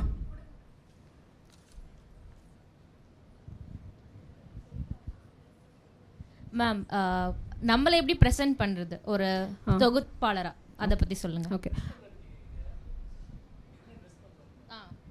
ஓகே. அவுட்ஃபிட்ஸ் அப்படின்றத பார்த்தோம் அப்படின்னா எவ்வளோக்கு எவ்வளோ இயல்பாக இருக்கோமோ அதுதான் நம்மளை ப்ரெசன்டபுளாக காட்டுற ஒரு விஷயம். நம்ம என்றைக்குமே தனியாக தெரியணும், யூனிக்காக தெரியணுன்றது வந்து நம்மளுடைய ஃபிசிக்கல் அப்பியரன்ஸில் இருக்கக்கூடாது. நான் யூனிக் அப்படின்றது நம்மளுடைய இன்னர் அப்பியரன்ஸ், நாட் இந்த ஃபிசிக்கல் அப்பியரன்ஸில் நம்ம தனியாகவே தெரியக்கூடாது. ஏன்னா நம்ம தனியாகவே இருப்போம், தனியாகவே தெரியும். அப்படி இருக்கவே கூடாது. ஒரு விஷயம் நம்ம பண்ண போகிறோம், நம்ம பேச போகிறோம் அப்படின்னா நம்மளுடைய கான்சன்ட்ரேஷன் முழுக்க முழுக்க நம்மளுடைய பேச்சில், வார்த்தைகளில், இதில் தான் இருக்கணும். நம்மளுடைய அப்பியரன்ஸ் அப்படின்றது ரொம்ப ரொம்ப சட்டிலாக இருக்கணும், வெரி சட்டில். நார்மலான ஒரு நல்ல ஒரு சில்க் சாரியாக ரொம்ப டிசைன்ஸ் இல்லாமல், சாரீஸ் அப்படின்னா பிரிண்டட் டிசைன்ஸோ இல்லை எதுவுமே இல்லாமல் வெரி சிம்பிள் சாலிட் கலர்ஸ், அதை ப்ரிஃபர் பண்ணுங்கள். அதே மாதிரி பசங்க வந்து சாலிட் கலர் ஷர்ட், ரொம்ப கட்டம் போட்டது வேண்டாம் சார். நிறைய கட்டம் போட்டது போடுவீங்களா சார்? ஸோ சாலிட் கலர்ஸ் வந்து எல்லாருக்குமே ரொம்ப ப்ரெசன்டபுளாக காட்டும். ஸோ அதனால் அதே மாதிரி ஷேவ் அப்படின்றது ரொம்ப முக்கியமான விஷயம். ஒரு நம்ம வந்து ஒரு ஆன்ஸ்க்ரீன் வரோம் அப்படின்னாலே நிச்சயமாக அதை வந்து க்ளீன் ஷேவ் பண்ணுங்க அப்படின்றது தான் ஒரு ரொம்ப அடிப்படையான ஒரு விஷயம். ஸோ ஆண்களுக்கு அந்த வாய்ப்புகள் வந்து வரும்போது ஒரு க்ளீன் ஷேவாக ரொம்ப நீட்டாக, அதே மாதிரி 2 பேர் சேர்ந்து பண்ணும்போது உங்கள் 2 பேருடைய கோஆர்டினேஷன் அப்படின்றது ரொம்ப முக்கியம். எந்த இடத்துல நம்ம எப்படி பேச போகிறோம், இந்த இடத்துல இவங்க இப்படி பதில் சொன்னாங்கன்னா அதை நம்ம எப்படி பதில் சொல்ல போகிறோம் அப்படின்றது. நிறைய பேருக்கு நிறைய சின்ன சின்ன மனுஷங்களுக்கே இருக்க இயல்பு தானே, ஒரு சின்ன ஈகோலாம் வரும். நம்ம அவங்க கூட பண்ணணுமா, நம்மளாம் 4 பண்ணிட்டு அவன் இன்றைக்கி தான் பண்ணியிருக்கான், அது கிடையவே கிடையாது. அன்னைக்கு நீங்கள் 2 பேரும் சேர்ந்து பண்ணுறீங்கன்னா அவங்க உங்களுக்கு எப்பேற்பட்ட வேண்டாம் அப்படின்னு நீங்கள் நினச்சாலும் அப்படி யோசிக்கவே கூடாது. அவங்க கூட நீங்கள் முன்னாடியே உட்காந்து ப்ரீ ஒர்க் பண்ணிவிட்டு நம்ம இந்த இடத்துல இதை இப்படி பண்ணலாம் அப்படின்றத சேர்ந்து இணைஞ்சு பண்ணணும். அதே மாதிரி அவுட்ஃபிட்டை பொறுத்த வரைக்கும் ரொம்ப கேஷுவலான டிசைன்ஸில் நிறைய பூ வச்சு நான் இப்படி தான் வருவேன் அப்படின்ற மாதிரியெல்லாம் இல்லாமல் ரொம்ப கேஷுவலாக இருக்கிறது தான் ரொம்ப நல்லாயிருக்கும். சரிங்களா? ஓகே, வேறு டவுட்ஸு? நீங்கள் எந்த விஷயம் வந்து உங்களோட யூஜி நீங்கள் தேர்ந்தெடுத்திருக்கீங்களோ உங்களுடைய ப்ரொஃபஷன் அப்படின்றத அதை ஒட்டி அமைச்சிக்கிறது தான் உங்களுக்கு ஃபினான்ஷியல் ஃபேக்டரை கொடுக்கக்கூடிய ஒரு விஷயம். நீங்கள் இன்ஜினியரிங் படிச்சிருக்கீங்க அப்படின்னா இன்ஜினியரிங் ரிலேட்டடான ஒரு வேலை தான் உங்களுடைய பிரதானமாக இருக்கணும். உங்களுடைய அடுத்த ஒரு பேஷன் இருக்குல்ல, எனக்கு நியூஸ் ரீடர் ஆகணும்னு, அதுக்காக உங்களுடைய கெமிஸ்ட்ரியை நீங்கள் ஓரமாக வைக்கவே கூடாது. உங்களுடைய வேலை அதில் இருந்தால் தான் உங்களுடைய ஃபினான்ஷியல் வந்து ஸ்டேபிளாக இருக்கும். ஓகேவா? ஸோ இது வந்து பேஷன். ஃபோட்டோகிராஃபி எனக்கு பிடிக்கும், எனக்கு நியூஸ் ரீடர் ஆகணும், இதெல்லாம் வந்து பேஷனை வந்து அதை நோக்கி போகிறதுல நிறைய இந்த மாதிரியான விஷயங்கள் வரும். ஆனால் நீங்கள் எதில் ஸ்டிக் ஆன் பண்ண போகிறீங்க அப்படின்றது தான். பட் ப்ரொஃபஷனை என்றைக்குமே வந்து மாற்றாதீங்க, கன்ஃபியூஸ் பண்ணாதீங்க. ஸோ உங்களுடைய பேஷனுக்காக நம்ம ட்ரை பண்ணுவோம். சரியா? இதுக்கு விஸ்காம் படித்தவங்களுக்கு தான் இங்கே வேலையா அப்படின்னா விஸ்காம் படித்தவங்களுக்கே இங்கே வேலை கிடையாதுன்றது தான் உண்மை. ஏன்னா மீடியா அப்படின்றது ரொம்ப ரொம்ப சின்ன ஒரு ஃபீல்டு. ஐடி கம்பெனி மாதிரி 1,00,000 பேர்லாம் வேலை பார்க்க மாட்டாங்க. மொத்த மீடியாவும் சேர்த்து 300 பேர் தான் வேலை பார்ப்பாங்க. 300 பேருக்கும் தெரியும் அவன் எனக்கு வேணாம் நீ இவனுக்கு வேணாம் அப்படின்றது தான் இங்கே இருக்கக்கூடியது. ஸோ அதனால் இதுக்குள்ளே முட்டி மோதுறது அப்படின்றது வந்து நான் முழுக்க எல்லாத்தையும் விட்டுட்டு நான் இங்கே வந்து மோத போகிறேன், எனக்கு எல்லாமே இருக்குது, நான் இதை தான் பண்ண போகிறேன்னா அது வாங்க, அது வந்து உங்களுடைய சாய்ஸ். இல்லை நான் ட்ரை பண்ணி பார்க்குறேன் எனக்கு கிடைக்குதா அப்படின்னு ஒரு விஷயம் எடுத்துக்கிட்டிங்கல்ல, அதை நீங்கள் பண்ணுங்கள். வில்சி நம்ம ட்ரை பண்ணி பார்ப்போம், எனக்கு இது வருதா, எந்த நேரத்தில் என்னால் இதை பண்ண முடியுன்றதை நம்ம பண்ணலாம். ஸோ என்றைக்குமே உங்களுடைய ப்ரொஃபஷனையும் பேஷனையும் குழப்பிக்காதீங்க. இன்ஜினியரிங் முடிச்சுட்டு 60,000 70,000 சம்பாதிச்சுட்டு நான் மொத்தமாக விட்டுட்டு நான் எனக்கு மீடியா தான் எனக்கு இன்ட்ரெஸ்ட்னு சொல்லிட்டு வருவாங்க. 15,000 ரூபாய்க்கு வருவாங்க, 15,000 ரூபாயிலே தான் இருப்பாங்க. ஏன்னா இன்றைக்கி அது முக்கியம் அப்படின்றதுனால தான் நான் சொல்கிறேன். நீங்கள் அதை பார்த்துருப்பீங்கல்ல சார், அந்த விஷயம் வந்து இன்றைக்கி மீடியாவோட சூழல் அப்படின்றது என்னென்னா முன்னேறிட்டுருக்கோம், நம்ம நிறைய போயிட்டுருக்கோம். இன்றைக்கி வந்து ஏஐ எல்லாத்தையுமே டாமினேட் பண்ணுது. இன்றைக்கி எல்லாத்துக்குமே ஒரு ஏஐ ரீப்ளேஸ்மெண்ட் இருக்குது. யாரை வேணாலும் எப்படி வேணாலும் நம்ம ரீப்ளேஸ் பண்ணிட முடியும். ஸோ அதனால் வந்து இந்த விஷயத்த ஒரு ஆசையாக வச்சுக்கோங்க, ட்ரை பண்ணுவோம். அதுக்கான முயற்சிகள் என்ன இருக்கோ, நீங்கள் நிறைய ஆஃபீஸ் போனீங்கன்னு சொன்னீங்க, எந்த மாதிரி உங்களுக்கு வாய்ப்புகள் வருதோ அந்த வாய்ப்பை நம்ம வந்து எடுத்துக்கலாம். வரும்போது அதை சூப்பராக பண்ணிடலாம். ஆனால் அது மட்டுமே தான் எனக்கு வாழ்க்கை அப்படின்னு போயிட வேணாம். ஓகே, வேறு போதுமா?